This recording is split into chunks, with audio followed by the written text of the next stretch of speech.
District Board of Directors meeting to order. Can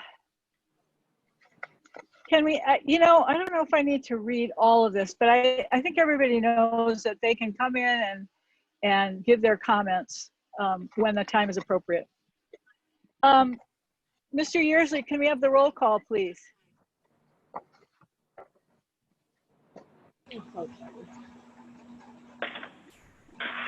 Gary's dialing in right now. Oh, okay.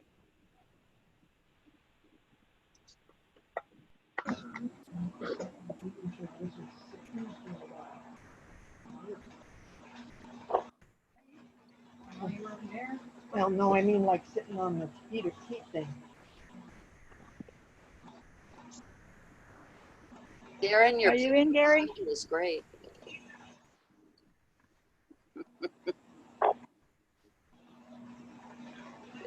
Still, Darin has a picture of us of her son. It's wonderful. Of whose son? Behind. Oh, like Gary, are you in? sun up in the sky. Mm-hmm. Oh, how sweet.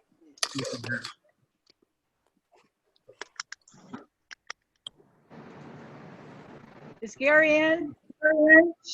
Yes, I'm in. Okay. Can we have the roll call, please? Gayl Swarat, Here. Kristina Brook, Here. Matthew Campos, He'll be in shortly. Lori Klimowicz, Here. Johnny Tolbert. Here. Will you please join me in the Pledge of Allegiance? I pledge allegiance to the flag of the United of the States United States of America, America, and to the and republic to the republic for for which it stands, one nation, under God, indivisible, liberty and with justice for all. liberty and justice for all. Thank you. Okay, I would like to get the approval of the agenda. Has everyone looked at the agenda? There anything we need? I'm just gonna glance at it again. I think we're good. Okay, can I have a motion to approve the agenda? So moved. Kristina, is there a second? I'll second. Okay. All those in favor? Aye. Aye. Aye. Aye. Okay. At this point, got it. At this point, I think there are some people that would like to speak on things that are on the agenda and they can't stay for very long. So our Zoom coordinator, would you let in Estelle Foster?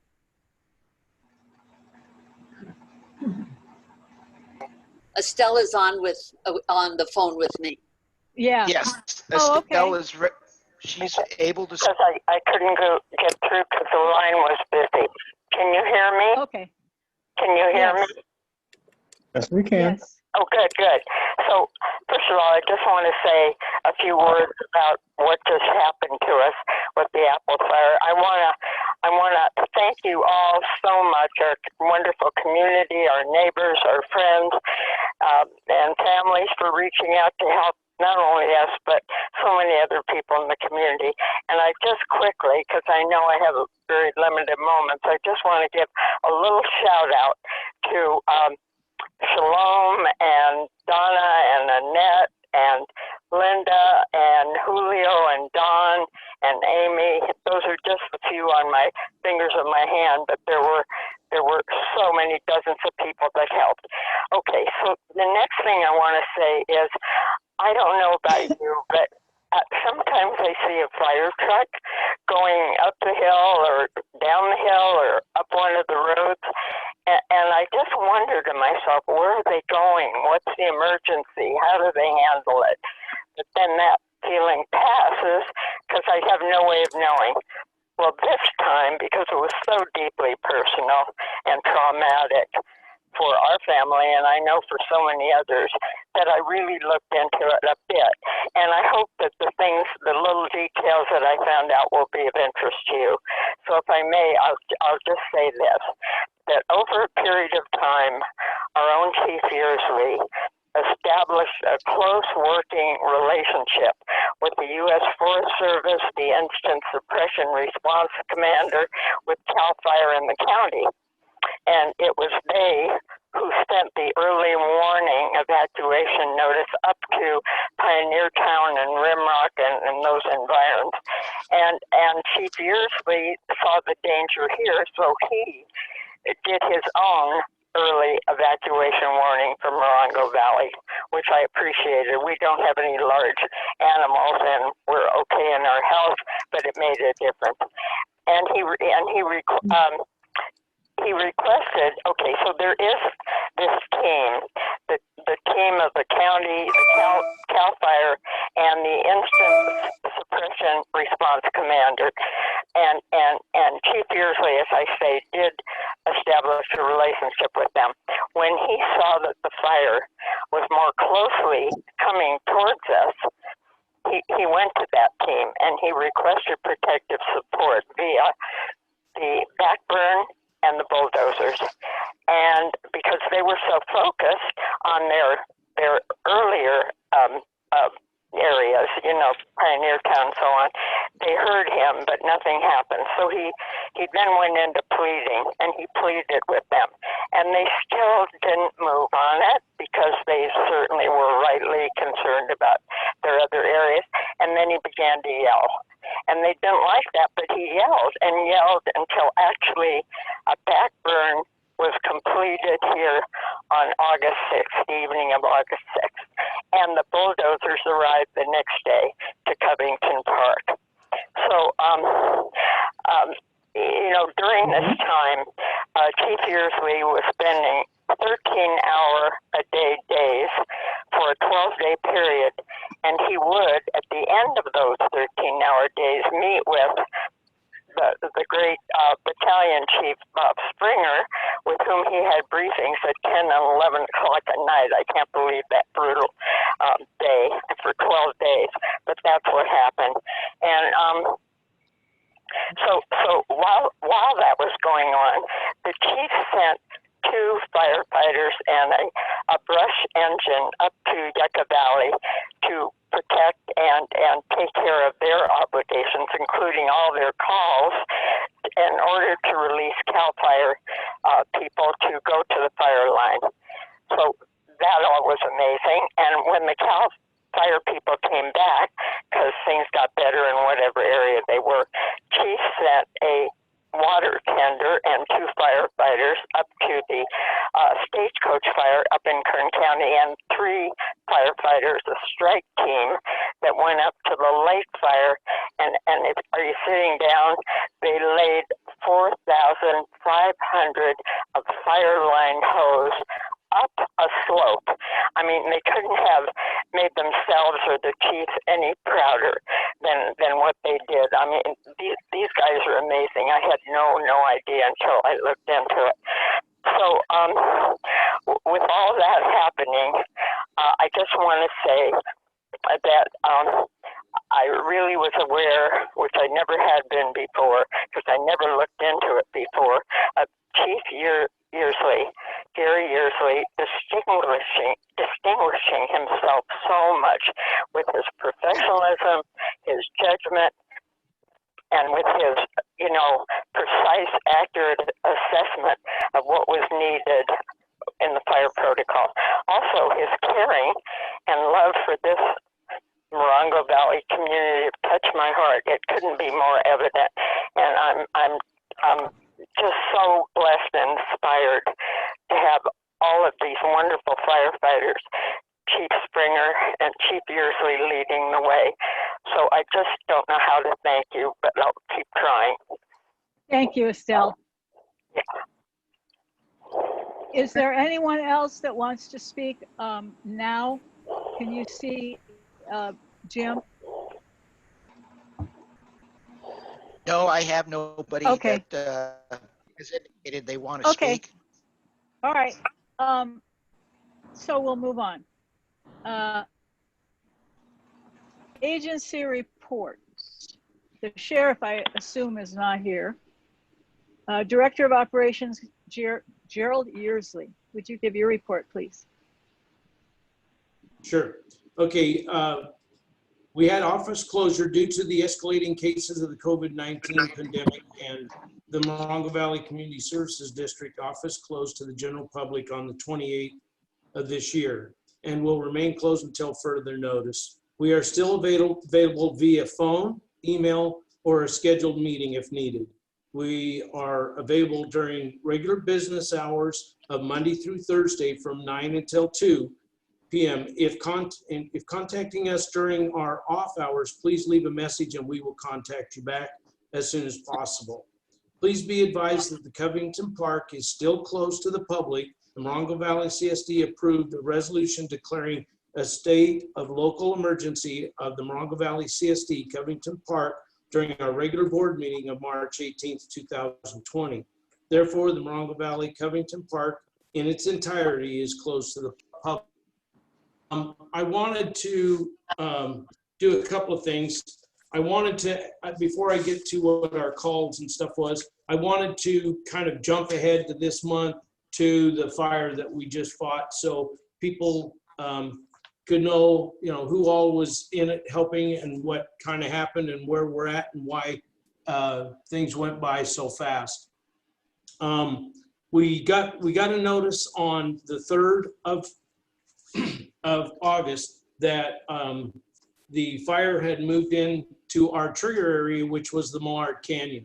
So I responded down there to the Incident Command Center, where I took up a spot as one of the people in the IC to help with design, taking care of our area and the movements of the fire. My direct ability to help them was that knowing our area, knowing the canyons, knowing which way the fire was going would help them in knowing where to do their most work to slow it down so it wouldn't come into our area.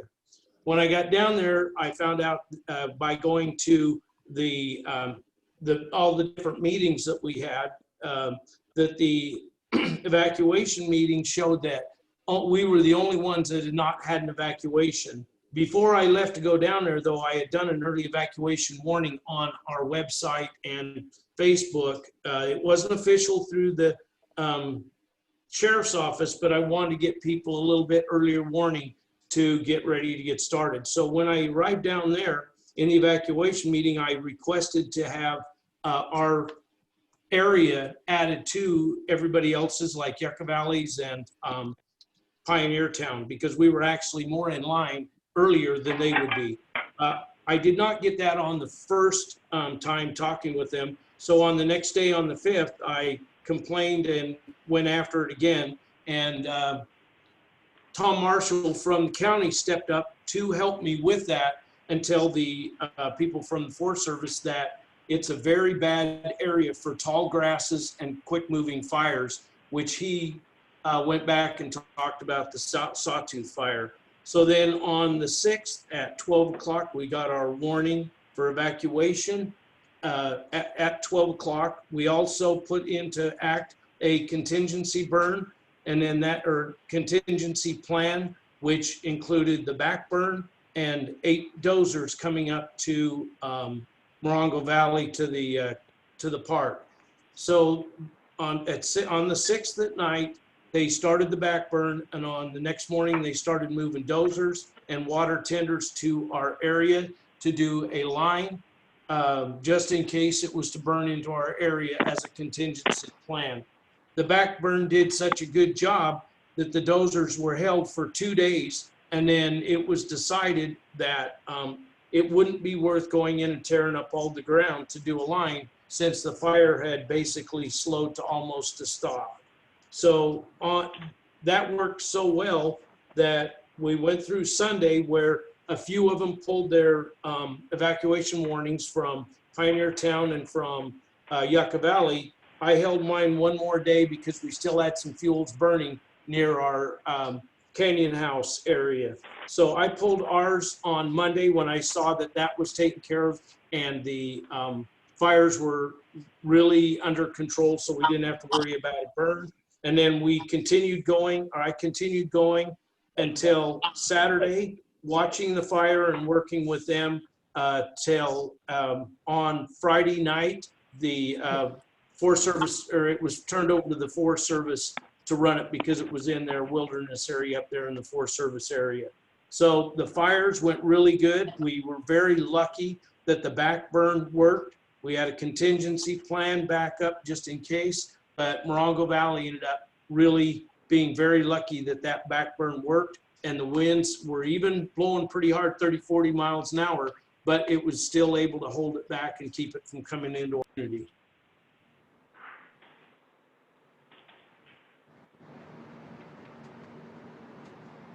Hi, Matthew. Hello. You there still, Gary? Yeah, now I want to go on with the calls. I was just getting my call log out. So we had a total of 31 calls. We had 22 for EMS, 19 of them were ALS, 3 of them BLS. We were very good that month. In July, we had no fires. We had no structure, no vehicle or debris fires. We had traffic collision, 1 injury and 1 non-injury. We had no incidents found. Canceled incidents were 4, and public assists were 3. So then we did our training log. These are some of the things we trained on this month. We did hose and tool selection, PPE drills, auto extrication, utility shutoff, ground monitor operations, Mayday calls, fire ground communications, mapping GPS for wildland, weather and fire behavior for wildland, rapid intervention training, salvage and overhaul, wildland training, company officer training, leadership and ethics training, supply line operations, ventilation operations, radio communication training, wildland operations, and then in the medical side, as always, we're staying right on top of the COVID-19 protocol updates, decontamination, infectious control, ALS assist, cardiac monitor, trauma, obstetrics, patient assessment for ALS and BLS. And then in physical training, they did wildland red card pack tests, daily crew workouts, Old Glory pack hike, crew runs, weightlifting, and CrossFit for 222 hours, 30.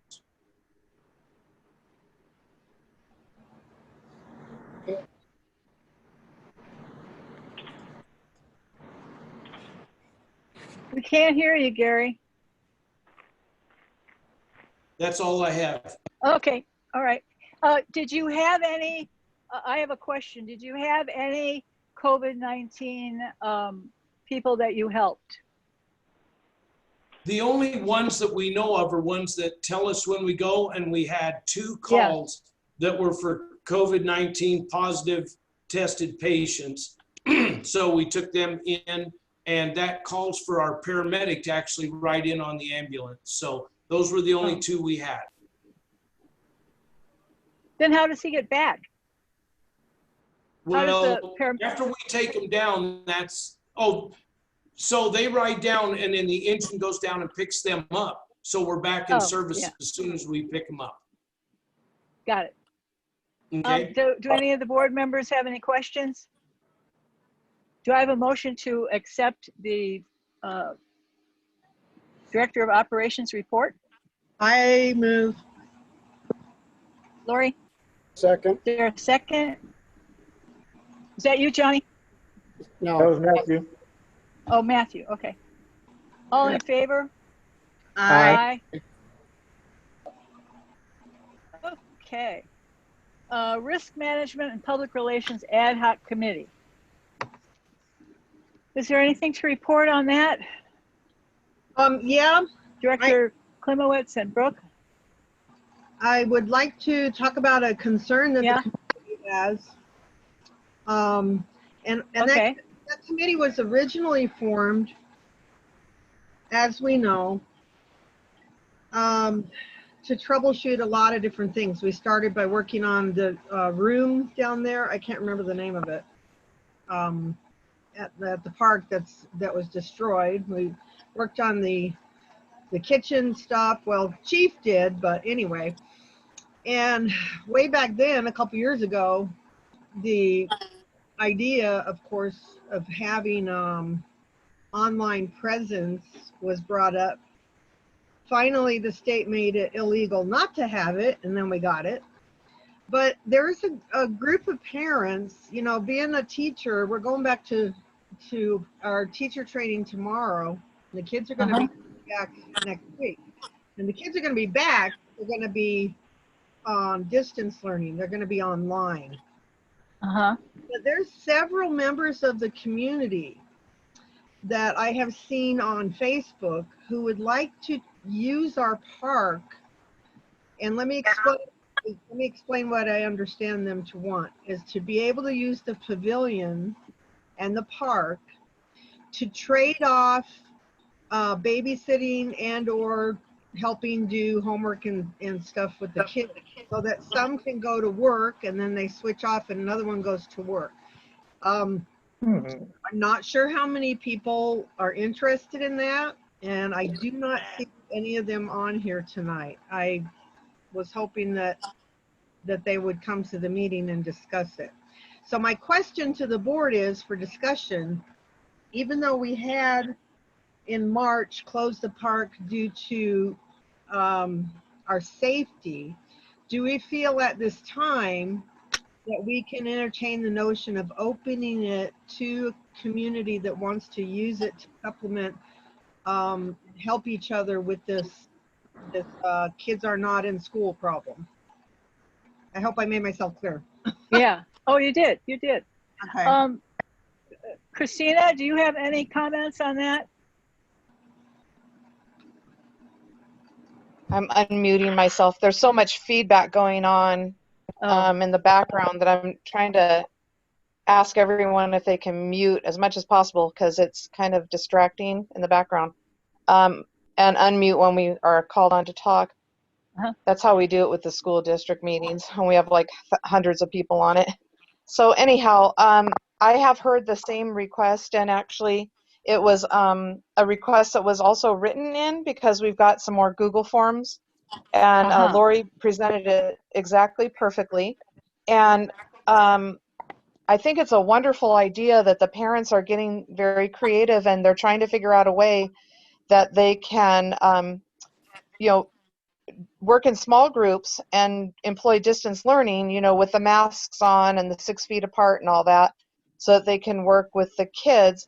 But I don't know what the liability would be if somebody did contract COVID while they were using our public park. And so it might be a question that we have to get some expertise on.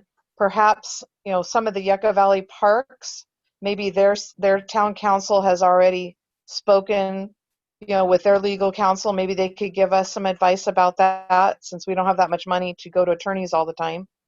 But maybe we could find out what they're doing if they're allowing that kind of thing. But it could be a risk for our district. But I would love it if it could happen, because the kids really do need to get more support in this time of long distance learning.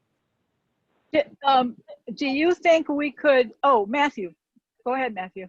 Thank you. I think it's a good idea. I think we need to look into it. I think that, you know, being a part of the community, it is something that we need to take seriously, and in doing what we can to support our families here in Coachella, in Morongo Valley.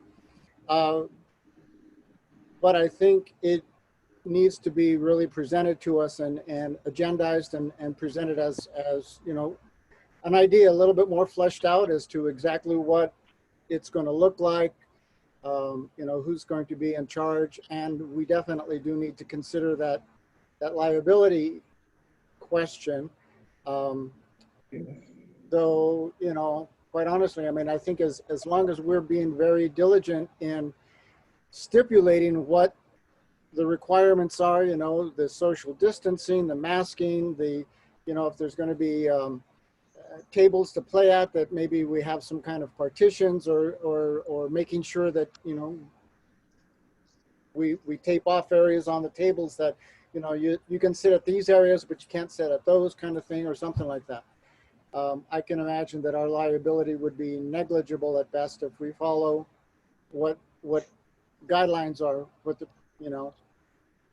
But I think it's, Yeah. you know, we need to do what we can to help support our families, because this is difficult for everybody. It's not an easy situation. And, Right. you know, we all have some kind of issue that we have to contend with. It's up to us to help support our community. Matthew, do you have any other ideas besides talking to Yucca Valley about what they're doing with their parks? I do. Johnny, go for it. I agree. It's a great idea. Why don't we talk to county health? Okay, that's a good idea. Yeah. County health. If we can reach out to the county health department and tell them exactly what we want to do and why we want to do it for the kids and for the families. It's definitely something that's needed, and I totally agree with everybody that we should. I think we should be able to pull it off. But county health should be able to give us what they're talking about for regulations on distancing, masking. At Covington Park in the shaded area, they're assessing it right now. It might actually work. Ivan, turn off your sound. Turn off your, yeah. Sorry, guys. Yeah, I'm thinking that maybe we can do something similar to what we did with the youth softball. We could have things where they sign that we are not responsible, because we won't be there to oversee it. The teachers and the parents are going to be there. So we could do something like that, you know, in addition. Yeah, no teachers, Gail, just parents acting. Yes, right. Teachers and babysitters for each other. Right. I would just say be a good idea, at least contact county health, and they could give us some general guidelines, because it's needed. I mean, realistically, I know I have a daughter going to college right now. It's hard. So, I mean, anything that we can do as a CSD to help our families in the district, I think would be great. But if we worry about liability, contact county health. They're ones who deal with the state. They're given different guidelines. I'm sure they could give us some ideas on what guidelines we could use that would help us facilitate this. One other thing, Okay. off the top of my head is, at school we're implementing a procedure where you have to sign in and sign out exactly the time you came in and out, in case they have to do contract tracing if they do have an outbreak. So one thing I think, since the schools are doing it, is you would need to have a sign in and sign out list of who's exactly there. And one of my big concerns is who's going to supervise that? Because we know that 30% of the population isn't wearing masks. So, you know, again, we're back to the liability issue as well. Hey, Gail. Yes. We might consider contacting SDRMA. They handle our liability. Oh, yeah, that's a good idea. They handle our liability. It doesn't cost anything to call them. So I would say give them a call also. Okay. Gary, you got that, right? Yeah, I've got it all written down. I agree with Johnny on the county health. I'll get a hold of them, and we'll get a hold of SDRMA and check on it. And as far as Lori's question about monitoring the masks and stuff, it's almost impossible to do a complete monitoring of them. They're going to have to do it on their own. So I guess the main thing is having some kind of documentation, as well as a signed document saying that we're not liable for if a breakout occurs. Right. So can we put this on the agenda for next month? Yeah, it'll have to. And we'd have to make sure that there's got to be responsible parties. So, you know, and even if we need to invest in one of those infrared thermometers, you know, that we let them use, and it's got to be documented who signed in and everybody's temperature kind of situation, everybody have a mask, and, you know, we got to keep somebody responsible. So there will be adults that will be there. It'll be up to them. did I hear Chief Beersley say that he was going to go ahead and call the county and SDRMA? Yes, I'll Yes. get a hold of SDRMA and the county, and we already received our 2 infrared temperature checkers for one we keep on the truck, and we could probably have one available for that also. Okay. And Lori, if you could get a hold of several of the people that are interested in this and bring their comments and how they feel they're going to be able to organize it. Okay. Okay. Ask, is Ivan still here? I'm still here. Yeah. Where are you? Oh, there you are. Right here. Ivan, were you discussing this with any people? I thought that maybe you were in that group. Oh, no. Just discussing with Amy, who was actually interested in it, with my wife. Oh, okay. I think that, Guys, one thing go ahead. I think our committee needs to set a meeting. So the public can, I keep saying because how do you get a hold of people? You know, but we got 18 participants, not very many. Right. How do we get the word out that we want to have a meeting about this with people who are interested in it? Because I don't have any little kids at home anymore. I don't need to do it for me. Kristina, or yeah, Ivan, what were you going to say? well, one thing I was going to say is, that might be something that to go through the school would be a lot easier to get PR through. As far as something in the newsletter, I don't know if that's a possibility, Kristina.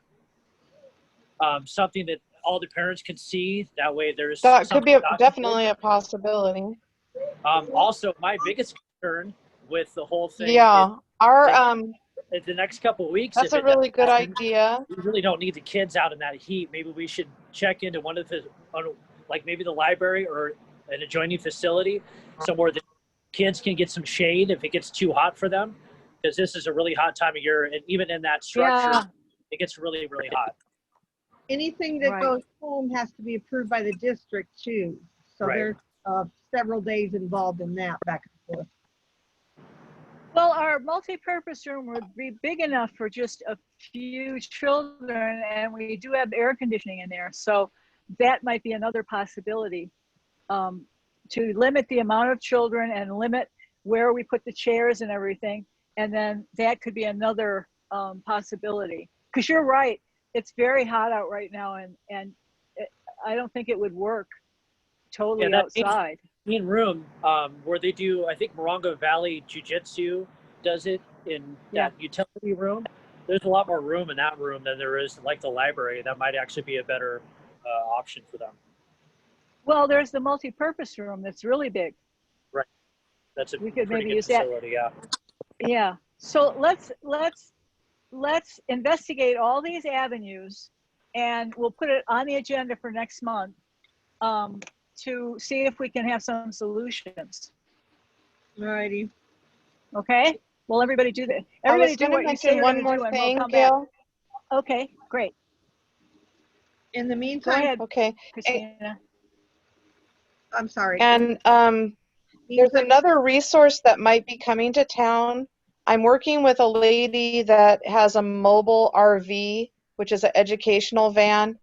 And she's been working with our principal at Morongo Valley Elementary, and that might be a viable option as well. And he was talking about parking it in the parking lot of Morongo Valley Elementary School, and the RV is outfitted to do COVID. It's the plastic partitions. It's also air conditioned, and so I am working on that resource with our principal at the school. So we might be having more options as we move forward. Great. So Christine, Okay. Do you think we need Go to ahead, Lori. a date for another meeting? For our, Yes, Lori, could you host the Zoom meeting for the committee, the ad hoc committee? Sure. We're going to have to advertise it on this website first. Well, I'll Sure. call you later and we'll figure out a good day and time. Okay, very good. Okay. Matthew, did you have something to add? Yeah, I mean, I would like them to put together as much of a plan as they can, to present, so that we have an idea as to what what they envision, what they see, and you know, how it's going to look like and how it's going to function and all that other kind of stuff. Right, And that'd be, you know, then we'd have something to discuss. right, right. Okay, anybody else? All right, the Director of Operations Ad Hoc Committee, I think we don't even need that anymore, do we, Kristina?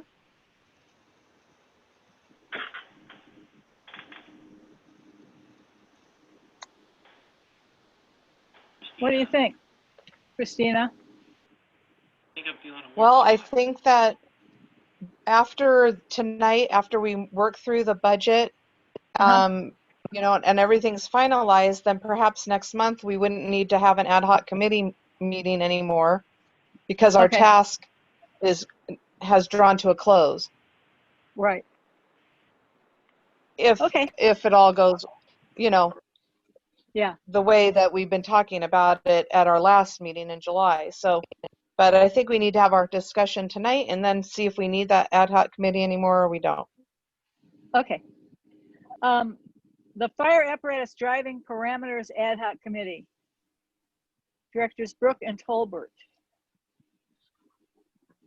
I have nothing. Johnny, do you want to go first? I don't have anything, Kristina. Do you? I just wanted to say that we know that all of our fleet has been deployed during these fires, and that we have apparatus that is out in different places. And I was wondering if Chief Yearsley, he gave a little report at the beginning, but there were more people that came into the meeting. So if he could tell us where our apparatuses are deployed at this point. And also Gary was talking about future apparatus ideas, and I wanted to give him the opportunity to speak about that. Okay. Gary? Okay, so what we've done since the 3rd, when we started working that fire, we were also called up to do station coverage for Yucca Valley because they pulled the 2 units from Yucca Valley Cal Fire. So at that point, we went up there and did a station standby throughout the whole Apple fire that was going on. While we were also doing that, we also sent a water tender up to the Stagecoach fire up in Kern County with 2 guys. So we had 3 guys in the brush engine at Yucca Valley, and we had the 2 guys in the water tender up at Stagecoach. And then after the Apple fire got down to, I guess it was about 75% contained, they sent one of the Yucca Valley Cal Fire trucks back to the station, which released our guys. They came back for 2 days, and then we were called out and asked if we could go to the lake fire because it was going so bad. So we sent another 3 guys up to the lake fire with the brush engine again, and they're still up there right now. Brush patrol covers here when we have that unit out and going. So right now, all of our units are up and running. They're all, the air conditioning is working in them all. They're all working fine. We don't have any that are broke down right now. So the other thing that Kristina mentioned is what we need to look forward to is probably looking at getting a type 3, another one, because of the one we have, the age of it and the cost that it's been costing us to keep it up and running. We could almost afford a payment on one if we can't seem to get a grant for one. We put in several times for it, but it hasn't come through. Now, as much strike team, station standby, and water tender stuff we are starting on right now, we may have enough to get one on our own this year if we keep going out. So that's a thought we. And that's the brush engine, right? Yes, brush engine. Yeah, okay. Any other questions for anybody? Okay, thank you, Gary. Morongo Valley Community Services District and Fire Department Funding Ad Hoc Committee. That's a committee of myself and Mr. Campos, and I have not done anything so far. I was waiting till we got through with the budget, And then maybe we can start talking about what we need to continue service in Morongo Valley. As LAFCO said, we are still working on a shoestring, and we have to be super careful with our money. And so after we've done the budget, I'll put that on the meeting for next month. Do you have anything, Matthew? No, I'm still working on the same things, but because of all of the fires and everything else in California, getting in touch with some of the people that I need to get in touch with has been impossible. So Okay. I think just delaying it for a little bit, is fine. Okay. All right. We're going to move on to the consent count. Director of Operations report. Yeah, we took care of that. Okay. The consent calendar. Items on the consent calendar are routine matters or formal documents covering previous district board instructions. Items may be acted on by one motion of the board unless a board member requests a separate discussion and or action on the item. The first one is the minutes. Does anybody want to combine these? Or do you want to do them separately? What is your preference, Mr. Tolbert? Combine them. Ms. Brook? I move to approve the consent calendar, which includes the minutes of the July 15th meeting and the cash checks, disbursements, and credit card purchases for July in the amount of $113,049.74. All right. Is there a second? Second. All those in favor? Aye. Aye. Any opposed? Okay. Now we're going to go on to finalize the Morongo Valley Community Services District and Fire Department budget for the fiscal year 2020.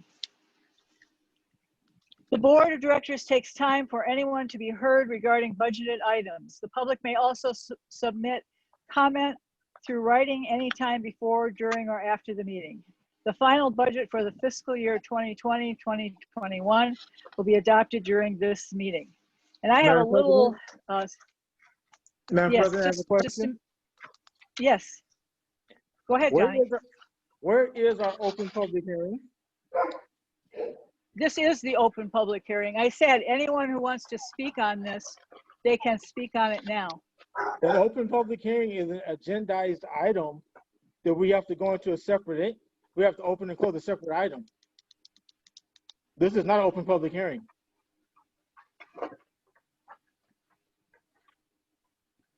Well, I thought we agendized it correctly. And I think you were asked about it. We need an open public hearing. We haven't done that. Well, I will open a public hearing right now. We can't. How can you open? It's not on the agenda. How can we add them to the agenda if the agenda has already been accepted? It says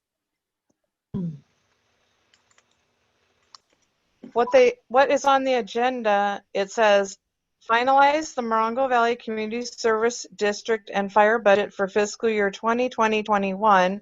The recommendation is the Board of Directors takes time for anyone to be heard regarding budgeted items. The public may also comment through writing anytime before, during, or after the meeting.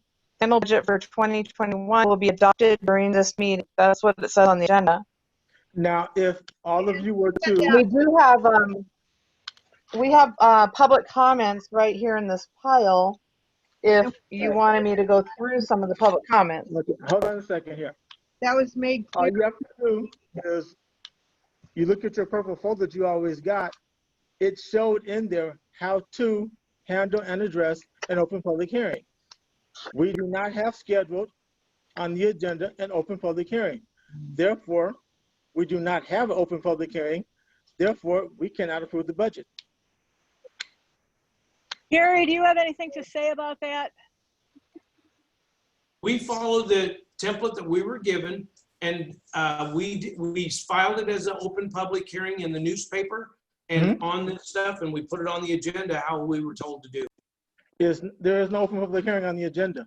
There was a file for an open public hearing in the paper. Yes, I saw it on the website. but we have not agendized an open public hearing. Are So you we saying cannot because it open. doesn't say open public hearing right here? It says on the agenda we'll say it every year. We've done it every year. It says open public hearing. So What we would just happen forgot if to put Gayl, open what would public- happen with Gayl say at this time I am opening a public hearing for the budget, and we go into a full public hearing.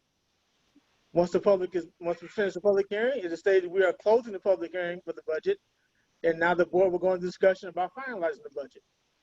So if it was publicized in the newspaper and on the radio, I am going to tonight have an open public meeting.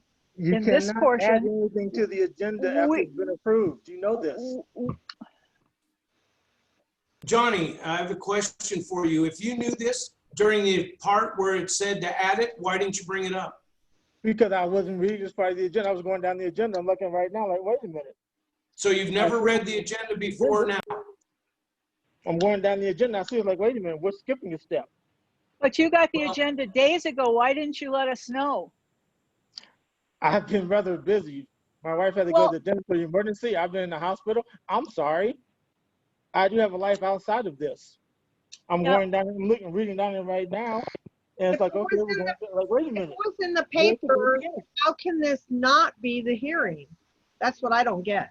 Because it was publicized for tonight. Hearing. Well, we have not agendized the open public hearing. We have the agenda. Why didn't you tell us that at the beginning of the meeting so we could have changed it, Johnny? You're trying to make problems. I'm not trying to cause problems. If you then why didn't you and Gary when you signed it? Gayl, or Madam President. Yes. If I may say, since we have 19 public comments here that came in on Google Forms, I think the public, that's the most we've ever had. I think the public got the idea from the agenda because it does say that the board of directors will take time for anyone to be heard and the public may submit comments through writing. And we have all right here that were submitted. So I don't think it's a miscommunication with the public. They understand we're publicly discussing the budget. Otherwise, I would have turned in any comments. I hear Mr. Wait a minute, Lori. I hear Mr. Sanden. Lori, hold on. Mr. Sanden, go ahead. Unmute Mr. Sanden. Okay, you're up. Thank you very much, Madam President. Speak louder. Can you hear me okay? Can you hear me? Yeah. Okay. Yeah. Thank you for giving me a second. In my past experience with the board, even before a preliminary budget was accepted to go before a final vote, there were open public meetings. The last meeting that this board had, there were 3 possible budgets presented. None of them were openly discussed with the public or gave the public any opportunity to put more input into it. I sat personally in budget meetings with the CSD board where we itemized every single line and found ways to trim the fat here and trim the fat there in order to make other things happen for us. Now, all I've seen is a railroaded budget pushed through with only a 3-2 vote, which is always going to be apparently with this current board. And now we're getting a preliminary budget approval without actually having a true open public meeting. We've sat in those meetings together, Madam President. We've gone over these things line by line to try and decide what was best for the future of our CSD board. And I know COVID's an issue, and I know that having to do this electronically has been an issue. But I truly have not seen where there has been an open public meeting for us as the community to put more of our input into which budget was accepted to be preliminary budget. You know, we had 3 of them at the last meeting. Where was the discussion on the differences with the public between those 3 budgets? And now we're going to railroad a budget through because that seems to be the direction that 3 board members want over 2. And I don't think that's fair. And I don't believe it's fair that the community hasn't had a fair voice heard in this yet. So I do agree with Johnny, and I didn't expect this tonight. I wasn't ready for that, but it makes a lot of sense to me, and I have been there in the past, and I know that's true. And we should have had more of a chance for more input on this. Okay, thank you, Darin. Ivan. All I'm saying, Gayl, is... I've called on Ivan. Hold on a minute, Johnny. Okay, go ahead. Hold on a minute. The last 5 meetings that I've attended, I've heard everything discussed about the budget. There's been plenty of time for people in the public to address that. All they had to do was sign into the CSD meeting and present their concerns. I could have done it plenty of times.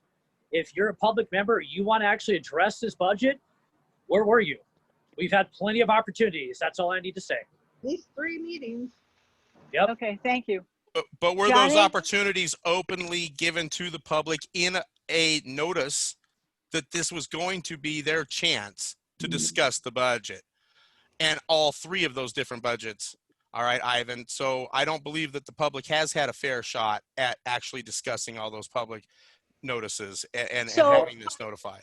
If you were Okay, there, so like Darin, then you would disagree with that statement, sir. okay, so what you want to do Gayl, sounds like what, may I recommend that you walk through the background of how this budget has come to be? I mean, we have had subcommittee meetings and so forth that one of our board of directors was so gracious to head up a meeting. Can you give a little background about how many steps the budget has gone through, Madam President? I did make some notes that I was going to read before we went to vote on it, but I'll read it now, and then we'll have more public comment. Before we begin the discussion and public comments on the budget, I would like to share a few points and background information that I feel would be helpful for everyone to know. First and foremost, by law, we are obligated to create a balanced budget. We are not allowed to have a budget that spends more than the funds that come in from a portion of our annual property taxes and the fire assessment fee. Our bookkeeper, Bonnie Miller, and our director of operations, Mr. Yearsley, put together several budget scenarios to address the needs of the community and the constraints of the district's income. In attempting to satisfy some board members and members of the community, they tried many ways to relegate the funds and come up with 3 separate budgets. 2 of the budgets exceeded our revenues by $12,000 to $59,000. Mr. Campos thought that he had a solution to the GM issue. And so the board was eager to see what he and his committee could come up with. He presented his findings at the last regular meeting. The figure showed a deficit of $46,093.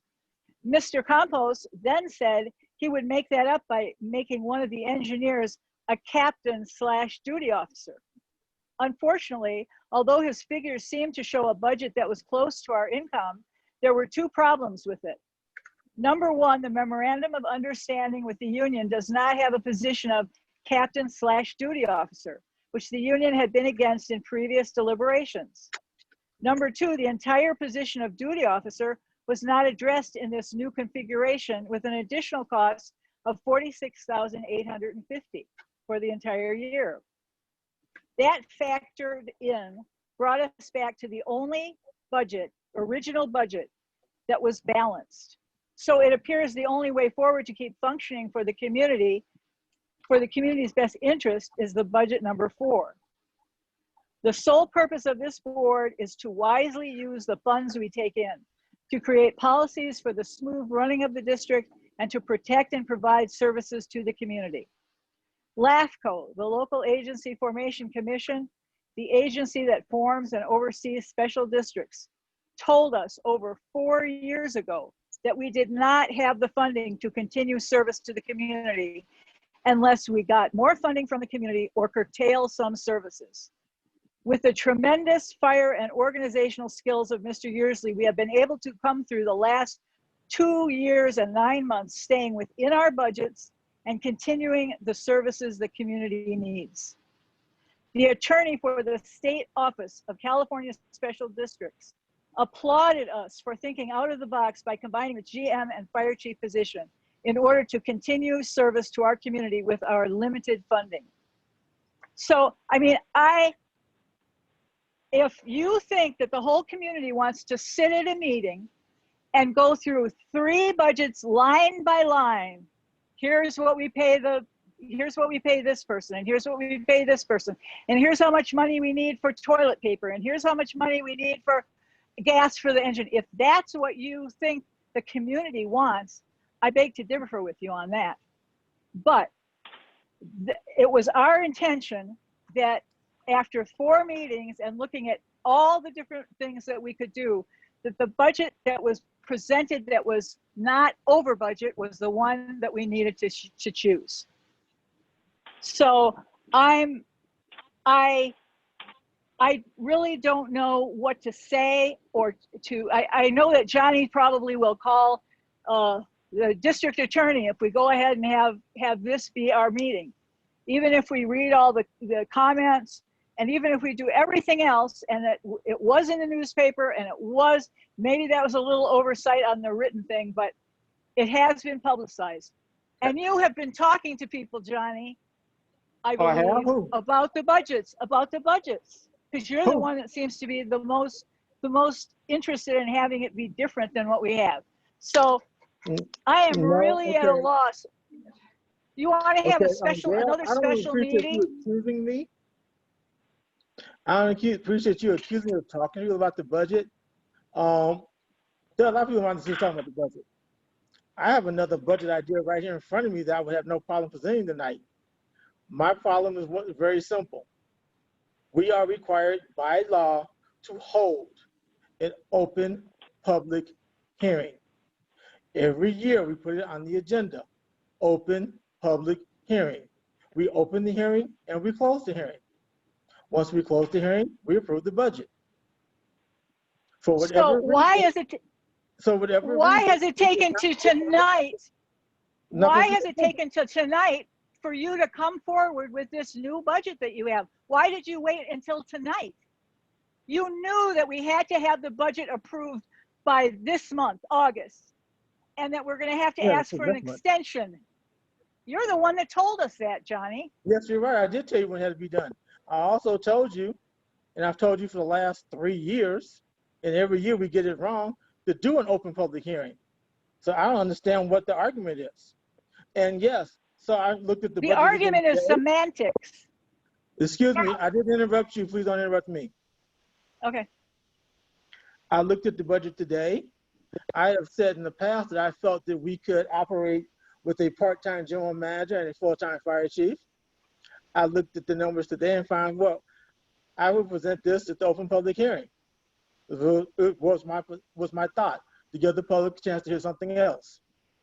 As I'm going down the agenda right now, I see there is no open public hearing on the agenda. And that's all I'm pointing out to you, is we are attempting to skip a step that we shouldn't be skipping. As our attorney has told us in the past, one of the things that Steve Kennedy recommended before is if we ever, when we do open public hearing, we transcribe that word for word, because those are what goes to court. Open public hearings go to court. We have not open public hearing. Okay, so are you going to give your thing to the director of operations so he can send it to all of us? Or are we going to have to look at it right before we have to vote? Oh, no, I have no problem getting citizens the office. If that's what you would like me to do, sure. I can do that. So we're going to need to make a special meeting to do this. Or maybe we can't. You know that. As Gary's already brought that to you before also. Unfortunately, we cannot approve our budget in a special meeting. We already discussed that for the last 3 months. Okay, so we'll be late with our budget. So we'll have I know that. Why didn't you tell us before, Johnny? Why do you do this every time we have a meeting? You wait until the last minute so that you can put a glitch in it. You love to do that. No, that is incorrect. It's semantics. No, Lord, it's not semantics. It is. We've talked about this for several meetings. Ladies and gentlemen, please let's stay focused on the issue at hand and not be calling names and doing stuff. Let's stay focused and get this taken care of correctly. If we need to put it off until next month and properly agendize it so that it can be labeled as a open public hearing. Open public hearing, and we need to publicize it as such, then so be it. I would much rather make sure that we are within our proper protocol than to be calling each other names and pushing something through that doesn't have the full blessing of the community. Ivan? Ivan? And stuff. All right, guys. I think I've got a solution for this. Every month we have an agenda for the board. I know that everyone gets it preliminarily. If you get it a few days before, make it protocol, Gayl, or whoever needs to do it, that everybody reads it, dissects it, any questions or concerns are talked about before the actual meeting themselves. That way this doesn't happen anymore. That is what happens. I We would get the concur. agenda ahead of the meeting. All of us responsible board members look at the agenda. We come to the meeting, and if we need to amend the agenda because something's incorrect, then we make those adjustments. So we all read it. We all felt like it was fine because it said, you know, this is the time for public. The public may submit comments in writing anytime before, during, after. Anyone can be heard about the budgeted items. That's what the agenda item says. People put in their written comments. Pardon interrupt So you. we have it. I'm actually He's talking about semantics. Right. We're talking about semantics of the words open public hearing. So if we want to cross the, gnat's eyebrow and have another meeting and do that and then explain to the state why we're late on our budget, that's fine. But you also have to remember, in our minutes of our last meeting, we already approved our job description for our director of operations, and we already approved an employment agreement.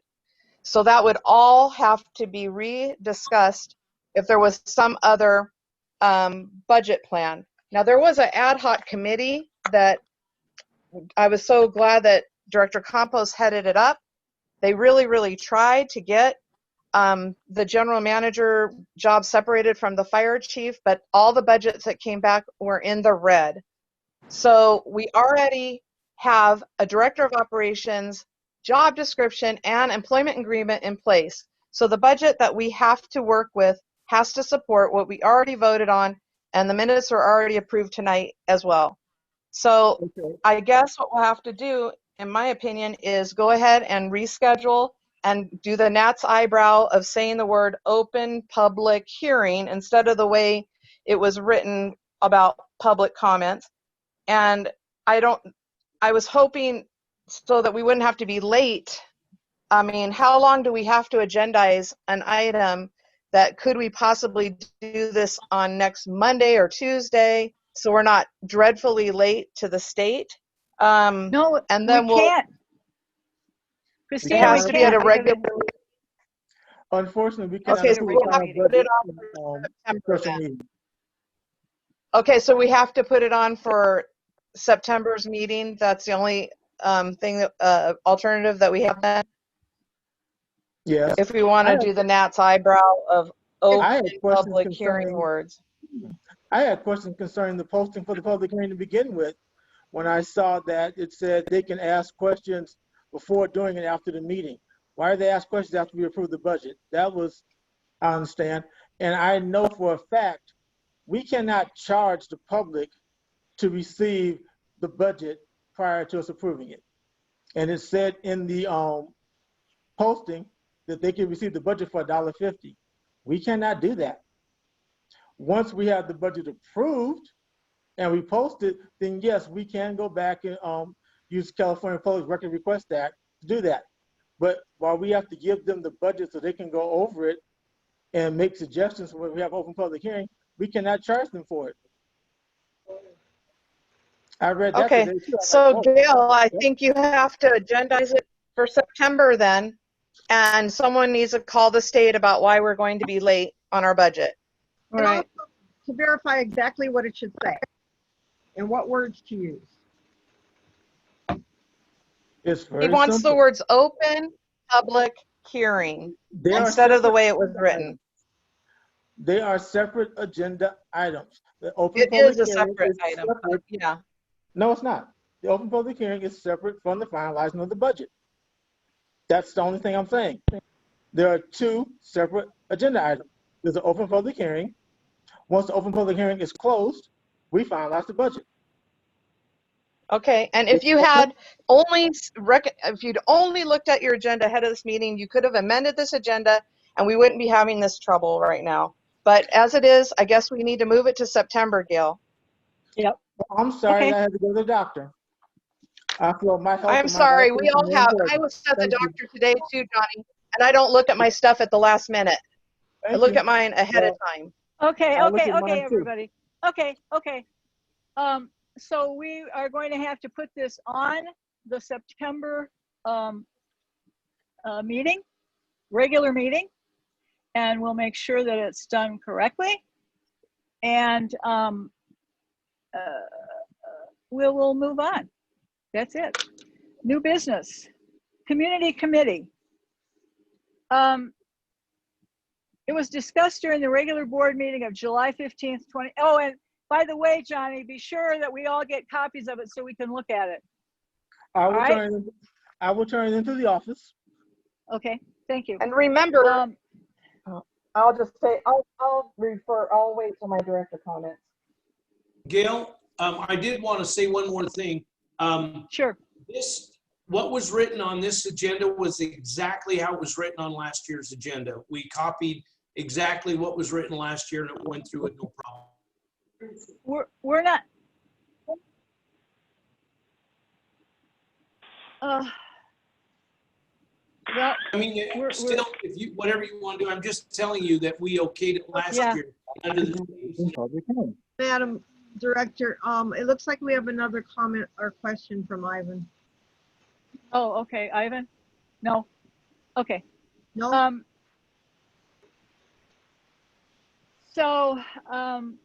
I think it would be a mistake to go forward now with that, with the budget, because so much angst has been stirred up that it would just not be good for the community to have to do that.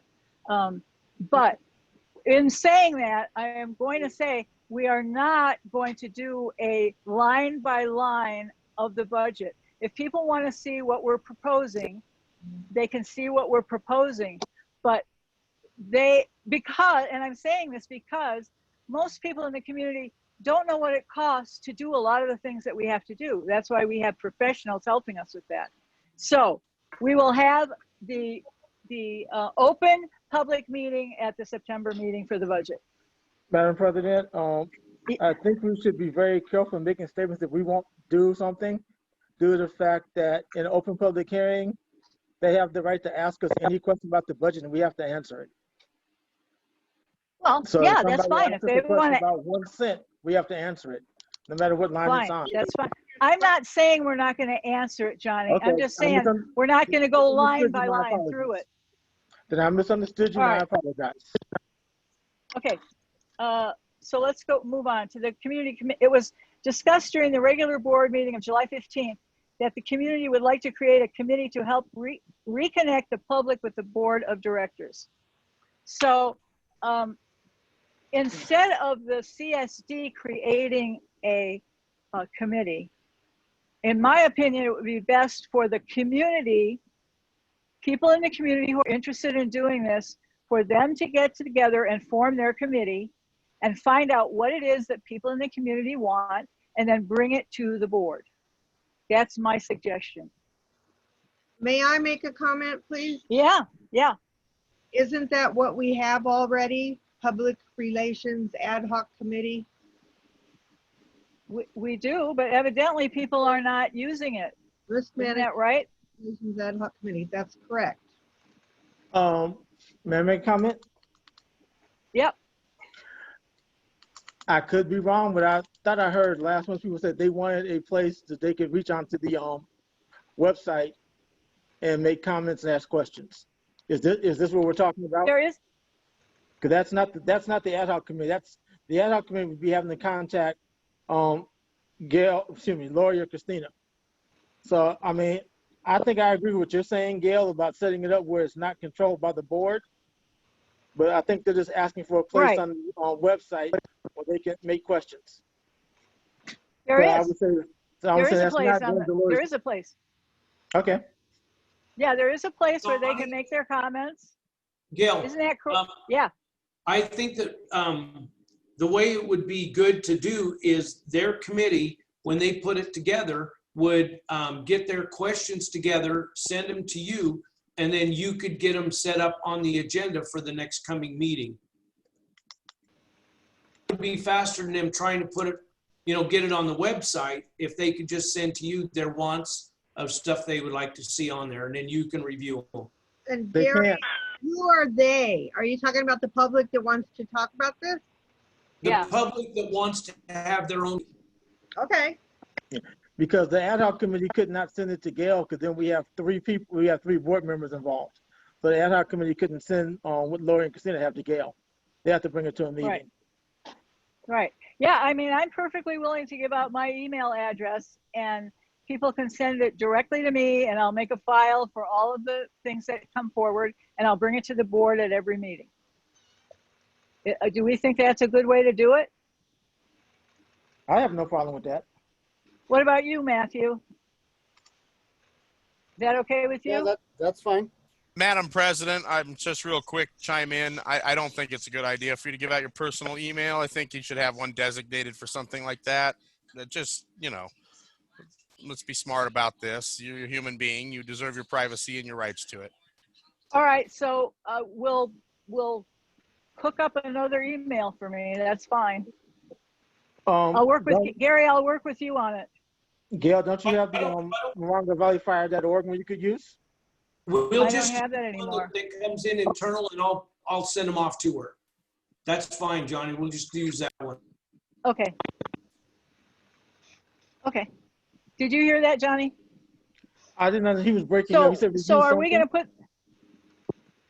Yeah. Are we, Gary? Are we going to put the right email on the website, and then you'll send it to me? Well, you're going to have a committee that's working together. We'll have a website that they can send it to. Out in the community. The committee will have one, and then I will forward it to you through the office. Okay. Okay. That sounds good. All right. So I hope the people in the community will get together and bring us their, all their concerns. The next action item is duty officer compensation. It is recommended that the board of directors discuss a standard operating procedure regarding how duty officers are compensated. The SOP should include, but not limited to, weekday and weekend duty officer compensation and any additional overtime.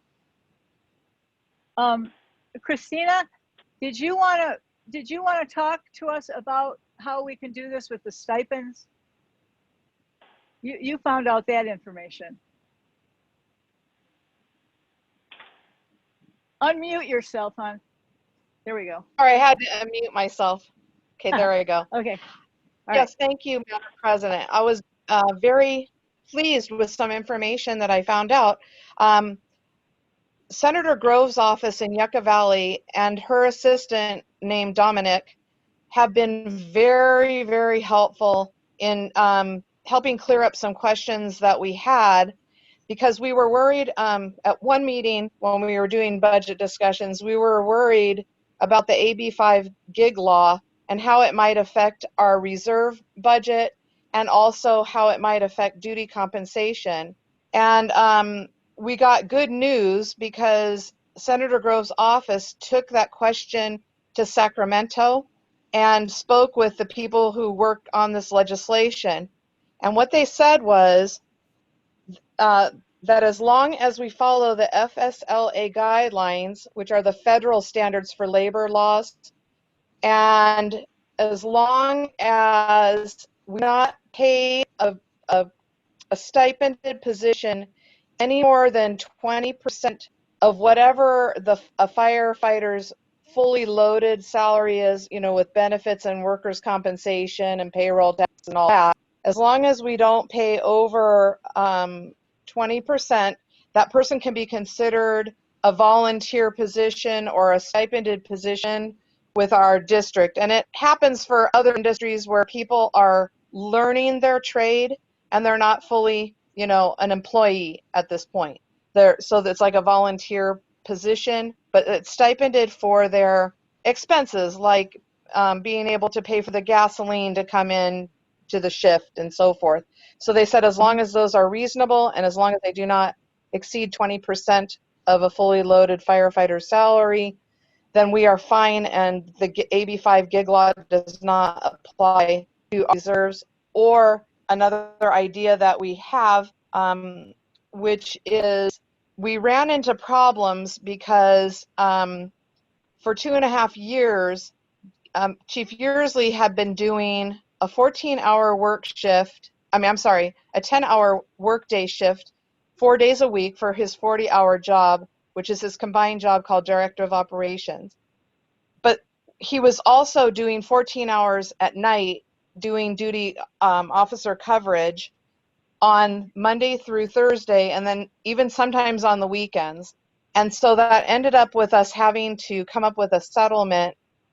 Luckily, the settlement with Gary came down to about $8.25 an hour, which is lower than minimum wage. So we had to talk to a labor attorney about that to make sure that a settlement could be less than the minimum wage. And the labor attorney said that it could be because it's a package deal when you're making a settlement. So it doesn't matter how we calculated it. And as it turned out, Chief Yearsley was reimbursed for 2.5 years of this duty officer coverage, which comes out to about $8.25 an hour. Again, lower than minimum wage, but allowable in a settlement agreement according to the labor attorney that donated her time to help us figure that out. So going forward, we don't want to get into a position again where our staff, Chief Yearsley, is doing these 24-hour-a-day coverages, if at all possible. And one way that it can be done affordably is if we would do a shift, a stipended shift for the 14 hours that Chief Yearsley was doing extra for us beyond his 10-hour day. And if we only paid $100 for the shift, then $100 on, let's say, a Monday, and for 52 Mondays in a year, that would come out to $5,200. Now, the cost of a fully loaded firefighter, we figured, was somewhere around 55 or so thousand, 55 to 60, we can get the exact numbers. But in other words, we can't exceed around 10,800 as it turned out to be. So if one person were to do Monday and Tuesday, they would come out to $10,400, which falls within the AB5 gig law and doesn't go over the 20%. And then if another person could do Wednesday and Thursday, they would be the next stipended position. And then on the weekend, if you paid somebody $150 for a shift, because it would be a whole full 24 hours that they would be on shift, and they would get $150 for Friday and $150 for Saturday and $150 for Sunday, then that comes out to 52 weeks times 150, which is 7,800. And you would see that if you had a person do Friday and Saturday, it would exceed the 20%. So you would have to have a person do all of Saturday and half of Sunday, and another person do the other half of Saturday and full Sunday. And so that is a way that we can bring our duty officer compensation down to, on the weekends, well, it's 10,400 for 2 days and 10,400 for another 2 days, and then 7,800 for 3 days. Let me make sure that I have this number right off the top of my head. 21, 22. So that's 20,800 plus 22,400, 12. So that's 43,200 for all stipended positions, which saves us money and is actually what is proposed in the budget that we had tonight if we were going to be discussing it. So it's a way that we don't get into a jam again about having to pay our staff. And by the way, to be a volunteer, you have to be somebody that has never been paid as an employee with the district. So you have to be a person that volunteered your time previously such as Chief Brakebill would qualify to be this because he has never been a paid employee for us. So if he were to do paid compensation for duty officer, he would fall within the allowable AB5 gig law. So if that makes sense to you, or you have any questions, I was just very happy that Senator Grove's office brought this all the way to Sacramento so she could be real clear. And it was great because she really was concerned because she knows that other fire stations up and down California use reserve models as well. And if all fire stations had to do away with reserve training compensation, then it would put already strained California firefighting resources and budgets, completely strain them out. So she was very interested in researching it, and she did, and Dominic got back to me, and that is what I found. I hope that's a thorough report. Thank you, Kristina. I have a question. So, yeah, go ahead. Do you have a line item for that compensation that you were talking about? Yeah, it's already in the budget. Can you tell me? But we're not talking about the budget tonight, so it's in the budget draft. But we're not talking about the budget tonight, so we can't talk about that. But I'm hesitating to talk about it because we're not talking about the budget tonight. So it's in there, though. It is in your budget draft. Well, but you don't have a line item. I mean, you mentioned that it's in the budget. I'm just curious as to what line item it is in the budget so I can take a look at it. Gary, do you have that? Just a moment, I'll see if I have a budget here for that. If you're looking at the I'm looking at budget, it if we're going to talk about it. It was in the packet. I don't even know if we're allowed to talk about it right now. Hold it, everybody. And go right below it. What number is it, Johnny? Okay, if you look at the back, we put 5206 compensation captain. Right below that, it just says duty officer on call. There is no line item number by it. And it says 46,850. Okay. Right, and so the 46, thank you. If you want to talk about the budget, it's there. It doesn't have a number, but it says duty officer on call 46,850. What I just did fast on my head was 43,200, which is slightly lower than that 46,850 because that probably includes workers' compensation as well in that number, 46,850. But that's where it is in the budget. I would think we might ask Mrs. Miller about this since she helped put these numbers together. Is Mrs. Miller here? Yeah, she's already been in this discussion. She was gracious to put 4 budgets together, and also she was gracious. Kristina, you're muted, Kristina. We lost you, Kristina. You're muted. Oh, there we I'm go. sorry, I was muted again. Our school district makes us really have manners by turning off our microphones. Sorry about that. To answer Johnny's question, yes, I want to thank Bonnie Miller because she was actually working with the chief, and they were working on those 4 different budgets. And then I want to thank Mr. Campos again because he then went in and they had 2 more meetings with Miss Miller and trying to come up with any other budget ways that could come into the black instead of in the red. And so Miss Miller was involved in those conversations. And I think at one of our meetings, I can't remember, I think it was March, she was had a concern about AB5.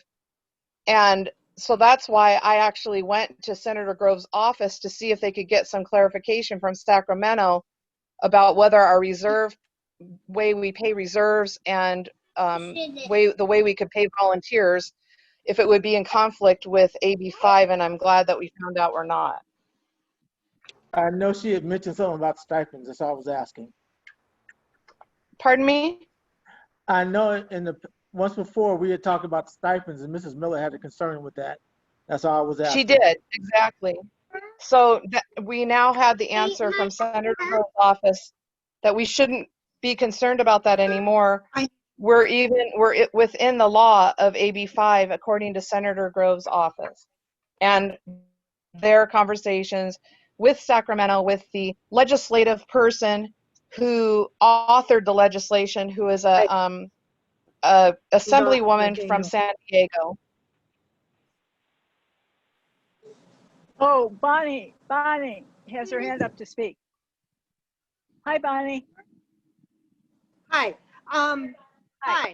So just so everybody's clear, on the draft budget, that duty officer compensation included a plan where we would pay a daily stipend for being on call, and then we would pay people when they actually had to show up. So that's the calculation that's on your budget, just so that everybody knows what number is there. Oh, it was, yeah. 521 on-call shifts, and it was 8 shifts, 100 shifts of people actually using a duty officer. And it's nice to hear that Kristina got some good results on our stipend guys, on our reserves, because they are training. But I thought Gary had said that the duty officer had to be an experienced person, so that takes the training out of the picture there. So I'm not sure how that would work in this situation. No, as long as they're a volunteer. They don't have, it doesn't matter. They could be a retired fire chief that has plenty of experience from being in another fire department and wants to volunteer his or her time at our fire station. As long as they're a volunteer and they've never been an employee at our district, they would be allowed. And there are plenty of retired people who are interested in helping rural fire departments be able to exist. And so, no, they wouldn't be untrained. They would be highly trained people who are acting as volunteers for us in our fire department.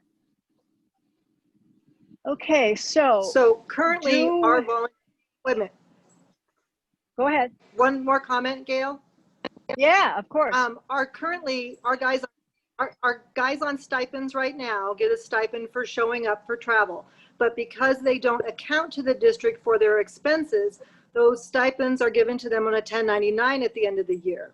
So that is a concern for people that are retired as well, because they don't necessarily want a 1099 for their reimbursement. So unless we had some type of a plan with the district where they could be reimbursed under the guidelines so that we didn't have to issue the 1099s, it would be probably more, people would look more fondly on doing the job, because they're not going to want that 1099 at the end of the year. Right, you're absolutely right. There are some people whose retirement money can't exceed a certain amount per year, but there are plenty of people.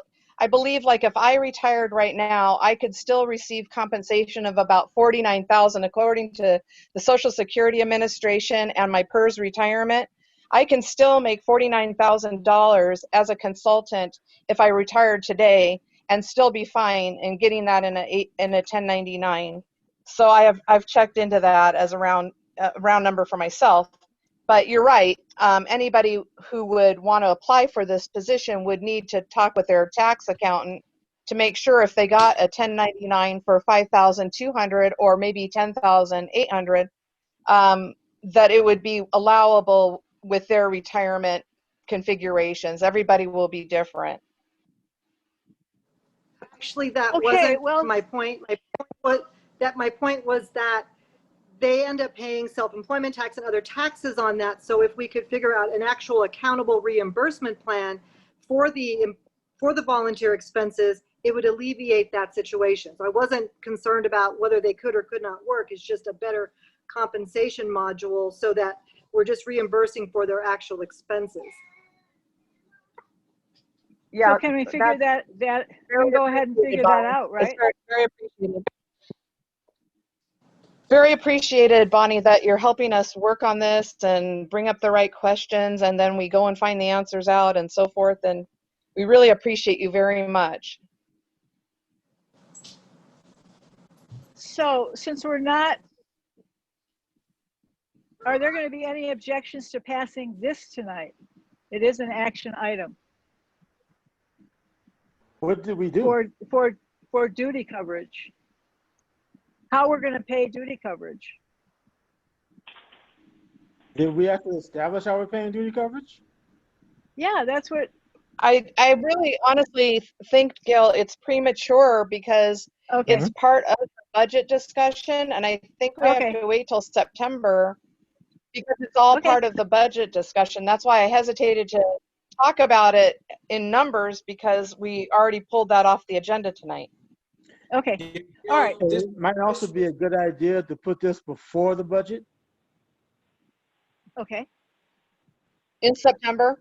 Yes, it might okay, be a good Mhm. idea. Because we're discussing budget numbers, to put this before the budget, before we finalize the budget.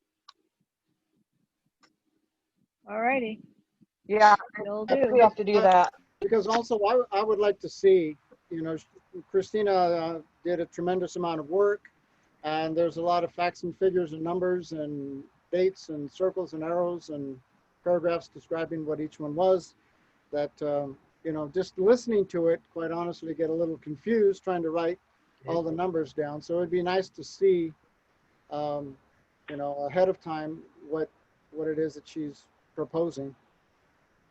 Sure, Okay. I will get those numbers for you. Thank you. Yeah, I And was a little bit I'll behind work with myself. Bonnie to make sure, I'll work with Bonnie to make sure that I understand what she was saying tonight about when the volunteer actually shows up and so forth. So Yeah, I'll okay. work with Bonnie and Chief Yearsley on that, and then I'll bring you something that we can look at in September. Thank Okay, you. thank you. And I'll Thank you. also, if you need me to get verification from Senator Grove's office about AB5, I can have them give me something in writing if you want. Yeah, that would be good. Would you like that? Okay. Yes. Okay. All right, so on to the next one, submitting vacation days. Mr. Yearsley, this is your baby. Yeah, I only wanted that to be gone over because of Johnny last year being upset that he was not told about my vacation days and he wanted to be able to approve them. So I just want to know how the board wants that done. Okay, I was not upset. All I stated was very simple, is the employee does not tell the employer when they're going on vacation. So if you wish to take vacation, let us know when you want to go, when you want to leave, and how you can have your job covered.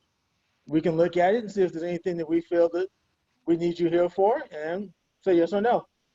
Standard for any job in America. So are you going to bring that to us next month in September? Gary? Well, I mean, I can present it to you guys anytime. Do you want it done in a meeting or just brought to you guys? What do you want?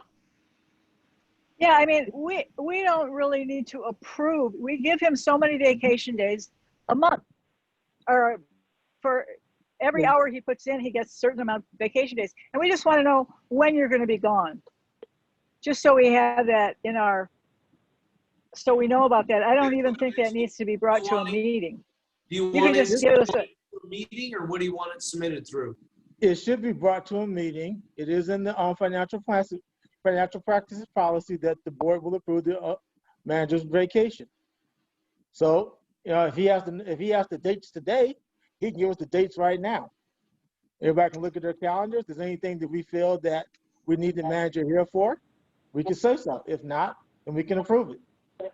It's not this major process you have to go through. Let us know when you want to take your vacation, how many days you'd like to be gone. Let us know that you have coverage taken care of, so we know the district is covered. And that's all I ask. Same thing any other job would ask. Does that actually say that we have to approve?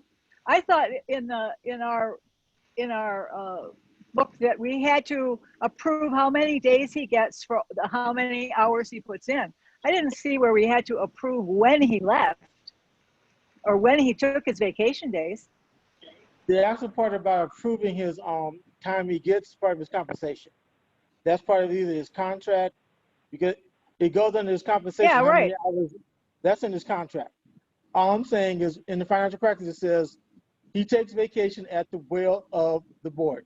So the board needs to know when he wants to go, because whatever, say he wants to go and we have Weldon coming out and he needs to be here. We need to know this. That's why we Yes, but approved your vacation. He is our employee. but We are his employer. the problem with that is when he might say, I need to take my vacation here and here. And then we might have a fire and he won't be able to. And then Okay, then we change it. he'll have another day. And then if it's between meetings, he won't be able to take them. I mean, I think that we are overthinking this about, we know how many days he gets and he can let us know. We don't have to approve it at a meeting. He can just let us know when he's going to be gone. And he has even told me, well, you know, I'd like to go here during this period, but if there's a fire or there's an emergency somewhere, I won't be able to go. So I think we can leave that up to him to just give us just tell us when he thinks he can fit that in. Because he certainly knows when people are going to come to the office more than us as board members do. He knows what his schedule is and who he's got coming and going. We don't really. So Gayl, he could just tell you and you could easily notify us. I mean, Gayl is not his we don't employer. have to His be, board is. he can notify all of us. He can That's just notify true, too. all of us. Good idea. Do you have anything to say about that, Matthew? I think just letting us know is, you know, telling the board, sending out an email, hey, I'd like to take my vacation, or I'm going to be gone next week, or whatever it is. You know, as long as we know ahead of time and letting the board know as the board satisfies me. Okay, how about you, Kristina? Yeah, that's fine. Kristina? Just that we know, and Okay. obviously we know that he's a very responsible person and he would have coverage in place when he goes on his vacation, because obviously he cares about our town and everything, and he wouldn't just abandon us. He would have a whole plan for how the coverage would happen. I trust him as an employee to do that. But yeah, if he could just let us know when he plans on being gone, and it's very gracious of him to even say that if we had an emergency, he of course would postpone his vacation. We appreciate that. Okay. Okay, are we all okay with that? All right. At this point, Kristina, do you want to read some of those comments that you got? It looks like you have a stack I of don't them. think so. I think shouldn't we just keep them for the public hearing? Are those budget items that they're requesting? They're public comments for the budget, supposedly hearing that we were going to have tonight. So shouldn't we just save them? Yeah. Or do you want me to read them? I can read them if you want. I can read them ahead of time, but we might as well wait until we have the budget hearing. They probably just let should people go know along they with don't. the budget. So when we are talking Yeah. about it, the right things would go with the budget. Yeah. we have a stack of them, but since we're not having the budget hearing tonight, then I guess we'll just have to wait till next month. Okay. Okay. Do you want me to see if there's any other concerns besides budget concerns? Do you want me to look for that, Gayl? Yeah, you Can I could. ask a Is there question? anybody that? Yeah, go ahead. Is it possible for you to send those to the rest of the board? Sure, I can scan the whole pile. All right. Thank Do you want me to just do this next time, or do you want me to read through any other concerns that were not budget concerns? If they're not budget concerns, today would be appropriate since they came in for this meeting, in my opinion. Okay, so this one came in before. These are all 19 that have been on our website, and I'm not sure if this has gotten taken care of, so I do want to bring this up. This is from Darin Sanden, Morongo Valley, and he had a question about the overtime hours that Chief Yearsley was claiming and compensated for. I think we've answered that pretty well at meeting after meeting, but he was concerned whether the CSD bylaws and the financial statements are available, and I thought that those were supposed to be posted on the website, And I know that, for example, his next question was, where is the physical proof of Chief Yearsley's certification to be a fire chief? Those are on the website. I saw those on the website. And I thought we were going to post our audit on the website, but I haven't seen the audit on the website yet. So I think that this is worth Chief Yearsley writing down to remind him that the public would like the CSD bylaws, the financial statements, and that would include the audit on the website, and the certifications already are on the website. If Mr. Right. Sanden hasn't seen that, it's a PDF, and that's on there. So, but I just don't really think that the bylaws did get posted, and so I think that needs to be taken care of. And his last comment was, why was the public not notified of vacant board seats before the CSD board appointed open seats to those whose terms were expired? Actually, we did get notification. The answer to that is, we were hoping that someone would take over ours, because I had already volunteered for 6 years for my one example, but the Board of Supervisors was the one who reappointed us. It wasn't the CSD board that appointed us. It was the Board of Supervisors that reappointed us, because Basically, nobody they beat us to it. applied. Nobody applied. But right now, but to bring the public up to speed now, there is another election that's going to go on in November for two seats. Johnny Tolbert and Matthew Campos's positions are up for re-election, and I understand there's 4 candidates that are running for those 2 open seats. So I think that now thoroughly gives you an answer to all that. The next one was Don Kraus, and Gayl, you read that big one. Yeah, I did. Don't need to worry about read that one. The next one was about Allison Nye, about why am I voting on a budget if I have a grant writing company that regularly is employed by the CSD? And we already answered that question. Allison filed a complaint with the Fair Political Practices Commission against me.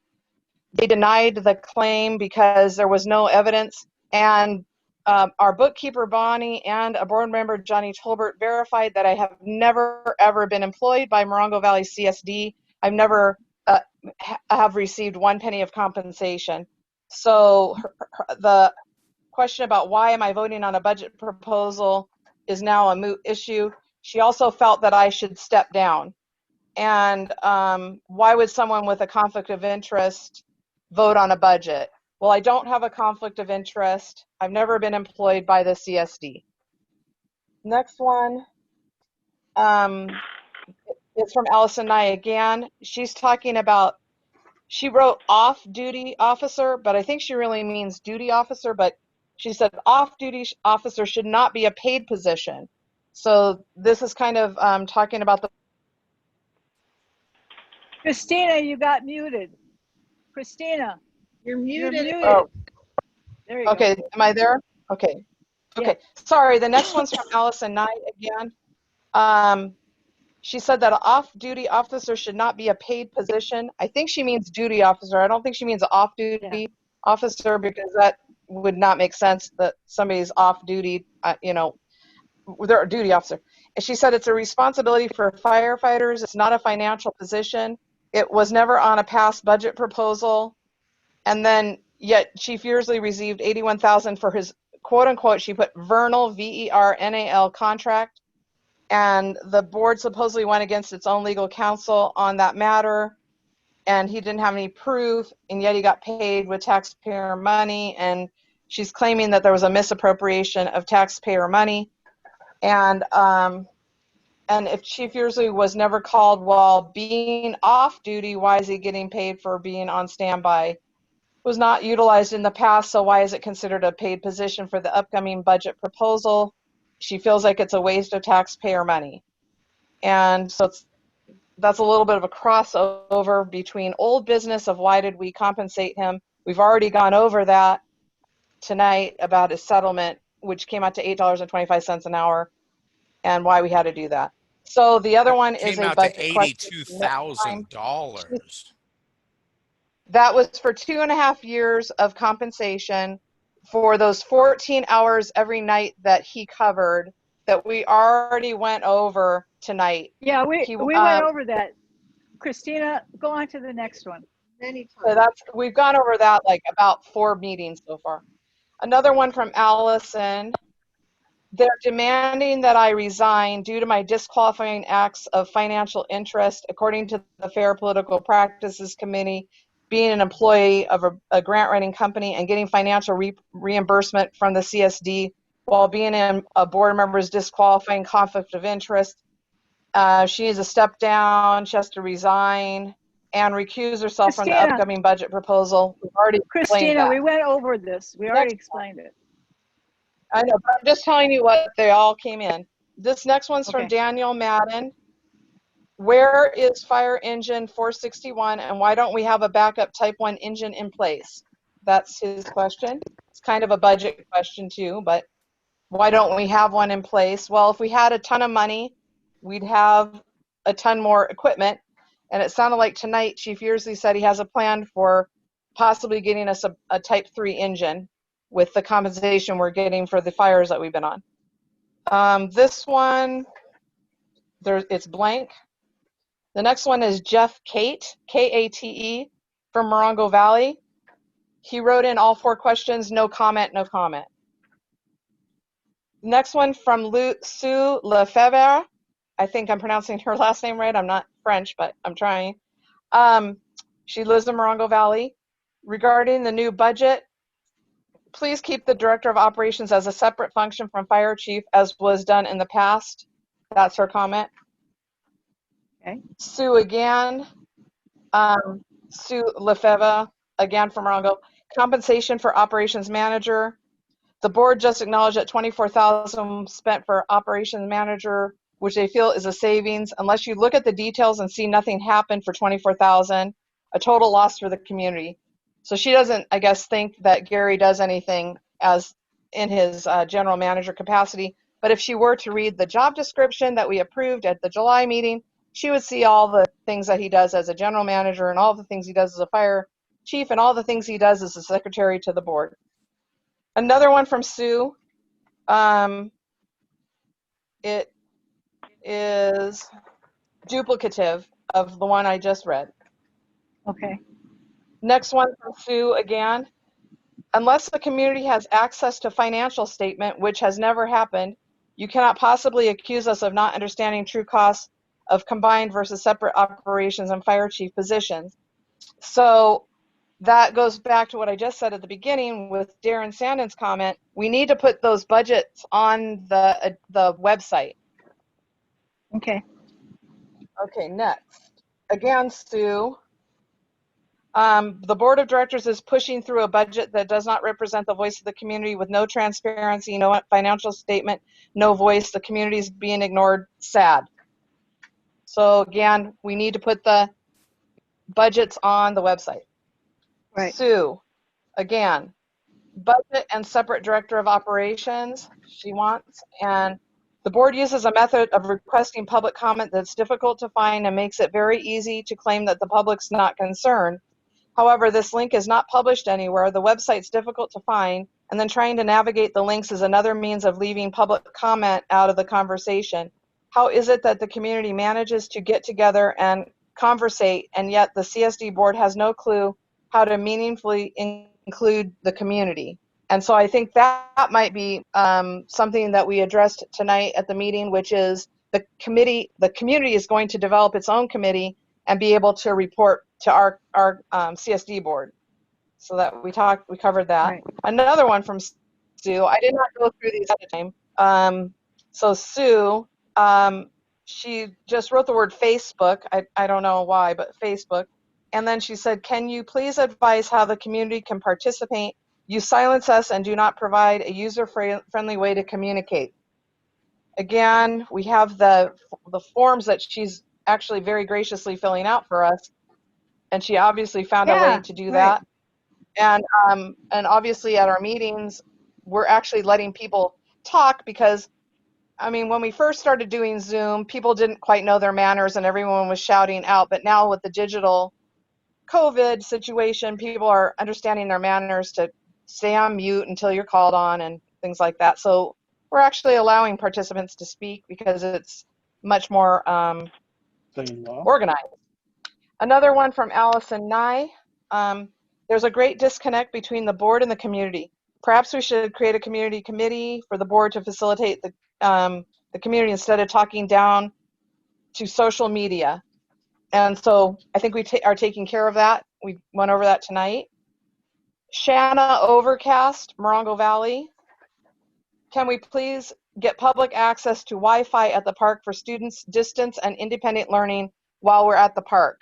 So I guess that's somebody that maybe Lori was referring to, Shanna Overcast, about that, and we're going to put that on the agenda for September. The next that one, needs to go Darin on the Sanden. agenda. Yeah, that's going to go on the agenda for September. Okay, yeah. The next one from Darin Sanden, Morongo Valley. Why was the preliminary budget not released free to the public or posted on the CSD website for review by the public? Why is the CSD insisting on payment of $1 to receive a copy of the preliminary budget as it's the public's right to see and review the material? And then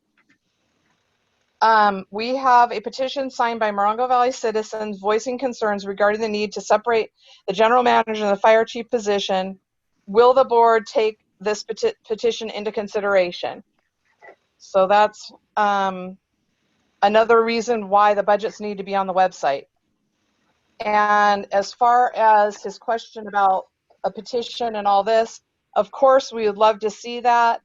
But the boat kind of already left the dock at the July 15th meeting because we already have an employment agreement in place with our director of operations, and our job description was approved by a 3-2 vote. And we know that sometimes people are upset when it's not a unanimous vote, but we're the 5 that are on this committee, and we have to make the decisions after reading through thousands and thousands of pieces of paper and doing our homework. And so 3 of us already voted for that. It's already in place. The job description's been passed, and so has the employment agreement. So the boat has pretty much left the dock. They would have to, on the agenda, they would have to, huh? Hold on a minute. Darin, you want to say something? Just can I just get through this, Gayl, and then I'll let him talk? Because I only have one more. No, he's all right. Go ahead. I only have one more. And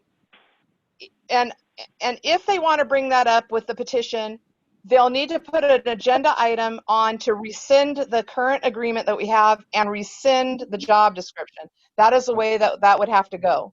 And then the last one is also from Darin Sanden, and then Darin can take the mic. He found the preliminary budget and meeting agenda on the website. Cancel previous questions for now, and that is the end of the 19. Okay, thank you, Kristina. Darin, do you have something you want to say? Thank you. Can you hear me okay? Yeah. Very good. All right, guys, I have a lot. I'm going to make this as quick as possible. First of all, my biggest concerns are, one, the budget's not clear on the director of operations. It's split up into too many categories. There is no one place where you see exactly what his total compensation is because it's broken into multiple different sections. I believe that the budget should be rewritten so that it's very clear on exactly what you intend to pay him, including any medical insurance compensation, even though he's already now apparently on our medical system and not just taking a stipend for not being on it. So I don't think that's right either. I have a lot of issues with the way this budget's written. Social media and the way you guys transfer information to the public is so seriously lacking. Nobody has a clue what you're doing or what your agenda is or what's going on unless they go to the website and physically look for it and try and decipher it where everything's hidden on there, because it is not easy to find all of this. That's why my first one was, where is it? My second one was, gee, I finally found it. Okay, you guys had good posts coming out, and I'm going to commend the chief for the work they did on this fire, and I'm going to commend the battalion chief Springer for actually doing social media posts to tell us what was going on and where we were. All right, but there is nobody putting out any social media posts on agendas or what's going on with this board or budgets or anything else. The budget lines aren't clear. There is no way for us to decipher exactly what these compensations are and who they're for. And I don't think that's right or fair, because now you're just letting us try and decipher it in a way where it looks like somebody's only getting so much for a position, and you have the chief position, and then you have something for the park administration position, or CSD administration or whatever. It doesn't even say CSD, it just said administrative, $21,840 on line 5002. But there's no clear way for us to, as community members, to track exactly who's getting compensated what and why. And to put, if you're going to have a director of operations, that director of operations, instead of a GM and a fire chief, which I totally disagree with, there is no accountability. You're setting us up for exactly 2.5 more years from now. He's going to come to us and hit us for another $250,000. And I don't agree with it one bit. And I'll bite you for that, Chief Yearsley, because that's wrong that you even got any compensation for that. You did that of your own free will and accord. Darin, No, I'm sorry, but I'm passionate about that. I'm sorry. You guys are going to ruin this district if you keep this going. All right, you got to do something different. You got your say. Thank you. Anyone else? You're welcome. Anyone else got something to say? Real quick. Okay. Gayl, before we change, Kristina, we would not have to change the job description. The job descriptions have nothing to do with compensation. So we can have the job description and still have separate positions. Just because we approved the job description has nothing to do with compensation or pay. So we would not have to change compensation. We'll talk about that at the next meeting. Now we're going to do the director's reports. Vice President Brook, do you have anything you want to say tonight? Okay. Just let me speak to that last thing. The job description that's currently been approved is called Director of Operations. It encompasses three jobs: General Manager duties, Fire Chief duties, and Secretary of the State duties. The park administrative position that Mr. Sanden was asking about, that is our park person, Iliadoro. So that when you're looking at the budget, that is what that is about. We already went over the whole thing tonight about our plan for duty officer compensation. Mr. Yearsley did not get $250,000. Please don't have that go out on social media. That's absolutely not true. There was a settlement for 82, which came out to $8.25 an hour for those shifts that he did. And what I said tonight was we don't want to ever get into that position again. And that's why we came up with this duty officer compensation plan that we spoke about tonight, and how his salary was calculated in the employment agreement that we already have. Was the general manager at $24,000, the fire chief at $54,000, for a combined salary of $78,000, and then plus his benefits. That is how it's calculated. And we don't, like we said, we don't want to get into that situation again. And that is why we're talking about doing duty officer compensation in another way. Okay. Question for Miss Miller. No. Darin, you had your opportunity to speak. Now that's done. You can speak at the next meeting. Then, okay, the next thing is, I just want to say that I have 2 full-time jobs, and I had an eye doctor appointment today up in Yucca Valley, but I thoroughly reviewed my agenda before this meeting, and I always thoroughly do, and I always am thoroughly prepared, and I'm always doing massive work, such as what I did with Senator Grove's office to help us answer questions, get labor attorneys to donate their time to answer questions for us. So it's not really a good excuse to say you have a doctor's appointment, and because I had my very own eye doctor appointment today, and somehow I managed with 2 full-time jobs to do a thorough job on this board. I just want to say that. And lastly, I want to give accolades to the whole fire team led by Chief Yearsley. And I really want to give a special shout out to Chief Robert Springer, because I happened to be on vacation when that community meeting was happening in the park, and I was able to watch the broadcast through a Facebook connection. And I wanted to thank Chief Springer for his professionalism in leading that meeting at the park.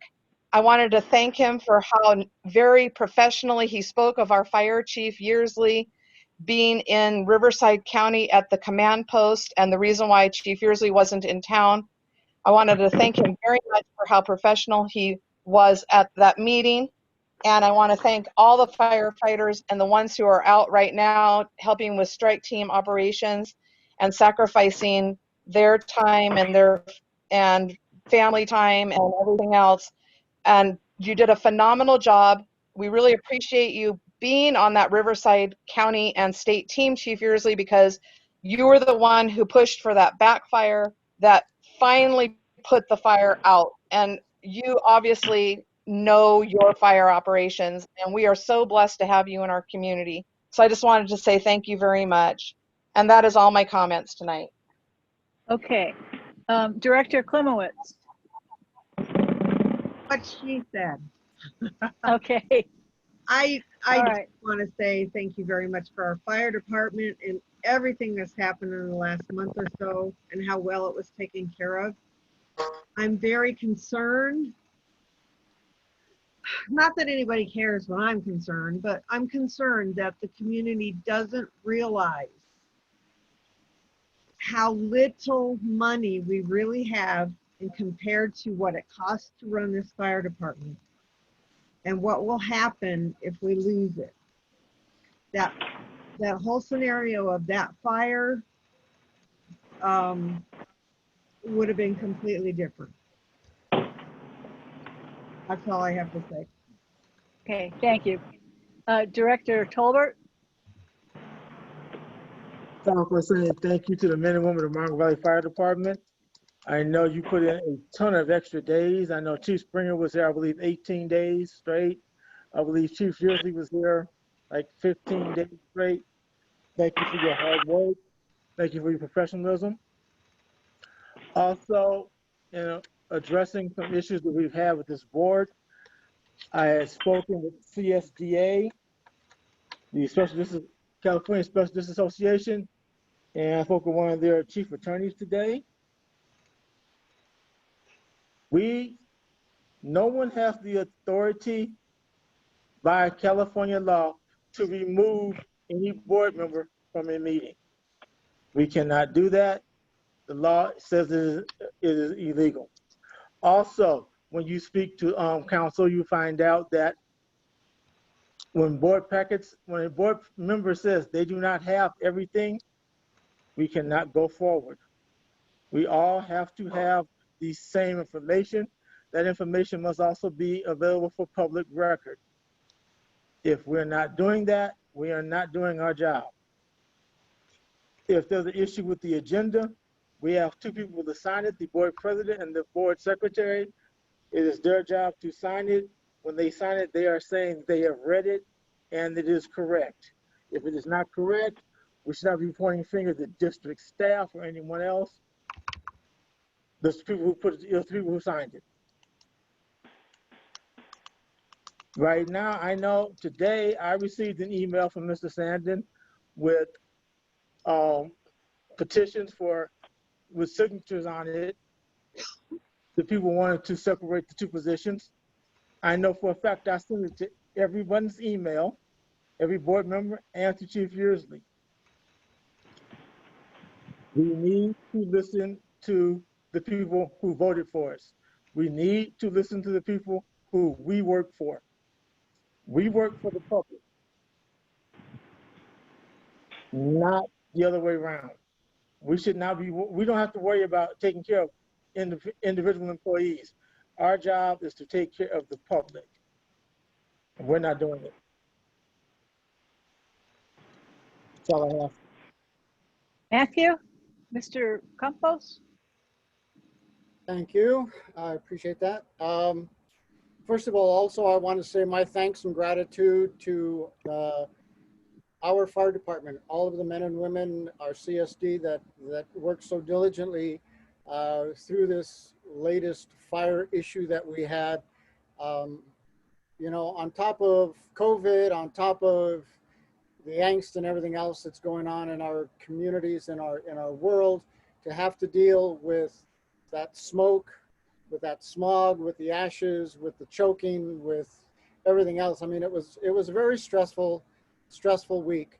And yet they were out there doing a tremendous job. And I want to just extend my heartfelt thanks and appreciation to our fire department, everyone that's involved with that, you know, Chief Yearsley, Chief Springer, Chief Brakebill, and everybody that's out there on the front lines working it.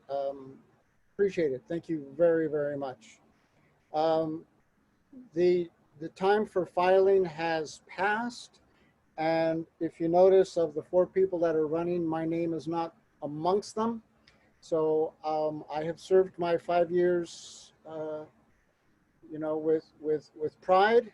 I've done what I could. I've lived up to my commitment, and I will be leaving the board at the end of my 5-year term, which is up in December. So those that are running, I wish you all of the best. You know, fight the good fight, and you know, as long as we maintain the fact that this is our community, we are responsible for it, we are responsible to it, and we need to make sure that we keep the Morongo Valley Fire Department the Morongo Valley Fire Department. Just because I'm leaving the board at the end of my 5-year term does not mean that I will not be active in the community and available for committees and to do what I can to help out. But I will be entering a new stage in my life, and I'm looking forward to doing some new things and, you know, moving on. But like I said, that doesn't mean that, you know, you all know how to find me. If you have any questions or if you have any assistance, you just give me a call. And again, I want to thank you, everybody very much. Thank you, Matthew. I want to put this invitation out to all the people that are running for the board, and Mr. Our Director of Operations can maybe send a post to everyone. I'd like to have at the next meeting an opportunity for all the people in Morongo Valley that are running for the board to be able to introduce themselves to the community and tell them a little bit about themselves, so that people can know who you are, because we don't all know everybody in Morongo Valley. So we'll make sure we make contact with the 4 people that are running for the board, and hopefully they will want to come. We'll agendize it, and hopefully they will want to come and have a few minutes to speak to the board.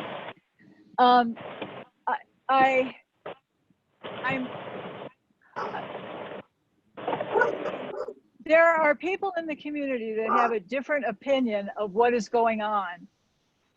And perhaps they're not as vocal as the people who are finding problems with the situation that we have. However, for the last 2.5 years, we've had a fire department where people have showed up. People have been there to help other people. People have been there for automobile accidents on the road. Our employees have been there to do the job that they are asked to do. And I have to say, I disagree with Mr. Tolbert that, as far as I can tell, looking at everything that we have asked to be done for the community and for the district and for the park and for the fire department, I think all those things got done. And why it should be said that it isn't, I'm very curious as to, well, what hasn't been done? And I think it's not fair to bring things up and then not have that answer in front of you that says, well, this wasn't done, and this wasn't done, and this wasn't done. The community of Morongo Valley has stayed very safe for the last 2.5 years. And there are many people in the community who think that the fire department and the whole CSD has been doing a good job. And maybe they're not quite as vocal as the naysayers. I would like to know where the naysayers are getting their information from, because it seems to me that they are getting information that is not accurate, that is not correct. And it would really be a shame if something were to happen because people in the community think that what they know is more than what is really happening. And it's them that decides we're going to do it differently, and then the whole thing falls apart. So I'm just saying, if you have some negative things, I would like to know what they are, and I would like the specifics. And I always know that when I have a problem with something and I go to the director of operations, Mr. Yearsley, and I say, there's a problem here, I think. The minute he hears that, he goes and does something about it. And I'm so discouraged because we as a board are supposed to be working together. And once the board by majority passes something, then the people that are not in the majority are not supposed to try to put a wrench in the thing. They're supposed to get on board and help make it work. And what I see is board directors trying to not make it work.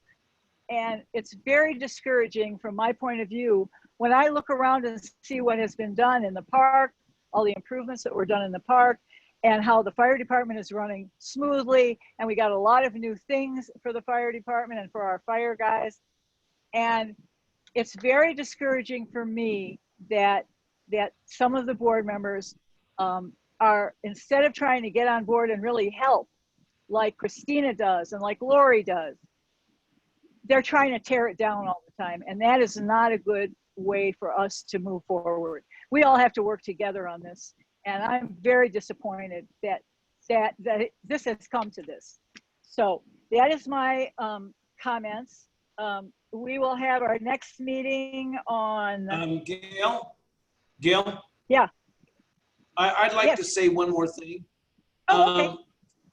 I would like to publicly thank all the public that once these fires started and our guys were being pulled all over, we had people showing up here with food, with everything that was needed, water, Gatorade, more than we could have ever imagined. I'm going to tell you, the community really pulled through. They brought food for the dozer operators, for the water tender operators. When we had the Type 3 crew came through, we had enough food, water, Gatorade, and everything that everybody needed. And it was done by the community and by our auxiliary, which got everybody to bring stuff. But I'm going to tell you, the cars did not stop coming. So the people in the public here need to be thanked for everything they did. Then moving on to the firefighters, we used every firefighter we had to run all the things we were running. Nobody asked why, how come, why are we staying, whatever. When the fire started, everybody just started showing up at the station. We had a crew of 3 come in immediately to go up to Yucca Valley to the standby for CAL FIRE. And then right behind that, we had another request for the water tender. 2 more guys come in, took care of that, which brought in the rest of the crew to come in and still run the fire department. With no complaining or anything, they just dropped whatever they were doing to come in. Bob Springer took over running all of the stuff here as far as the media, taking care of when CAL FIRE and the feds come in to do the meeting down in the park. They took care of setting that up. Every day in the morning or night or evening, they were putting stuff on Facebook, on the Facebook pages and the web pages.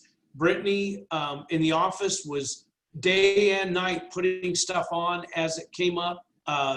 Just everybody stepped up. Everybody worked together. There was not any arguing, complaining about time or whatever happened. So everything's got to go out to all the community.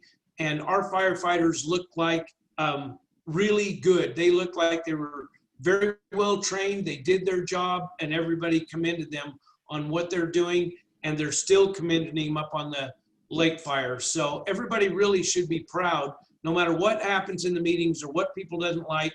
When things came together, we did a very good job as a community. I agree.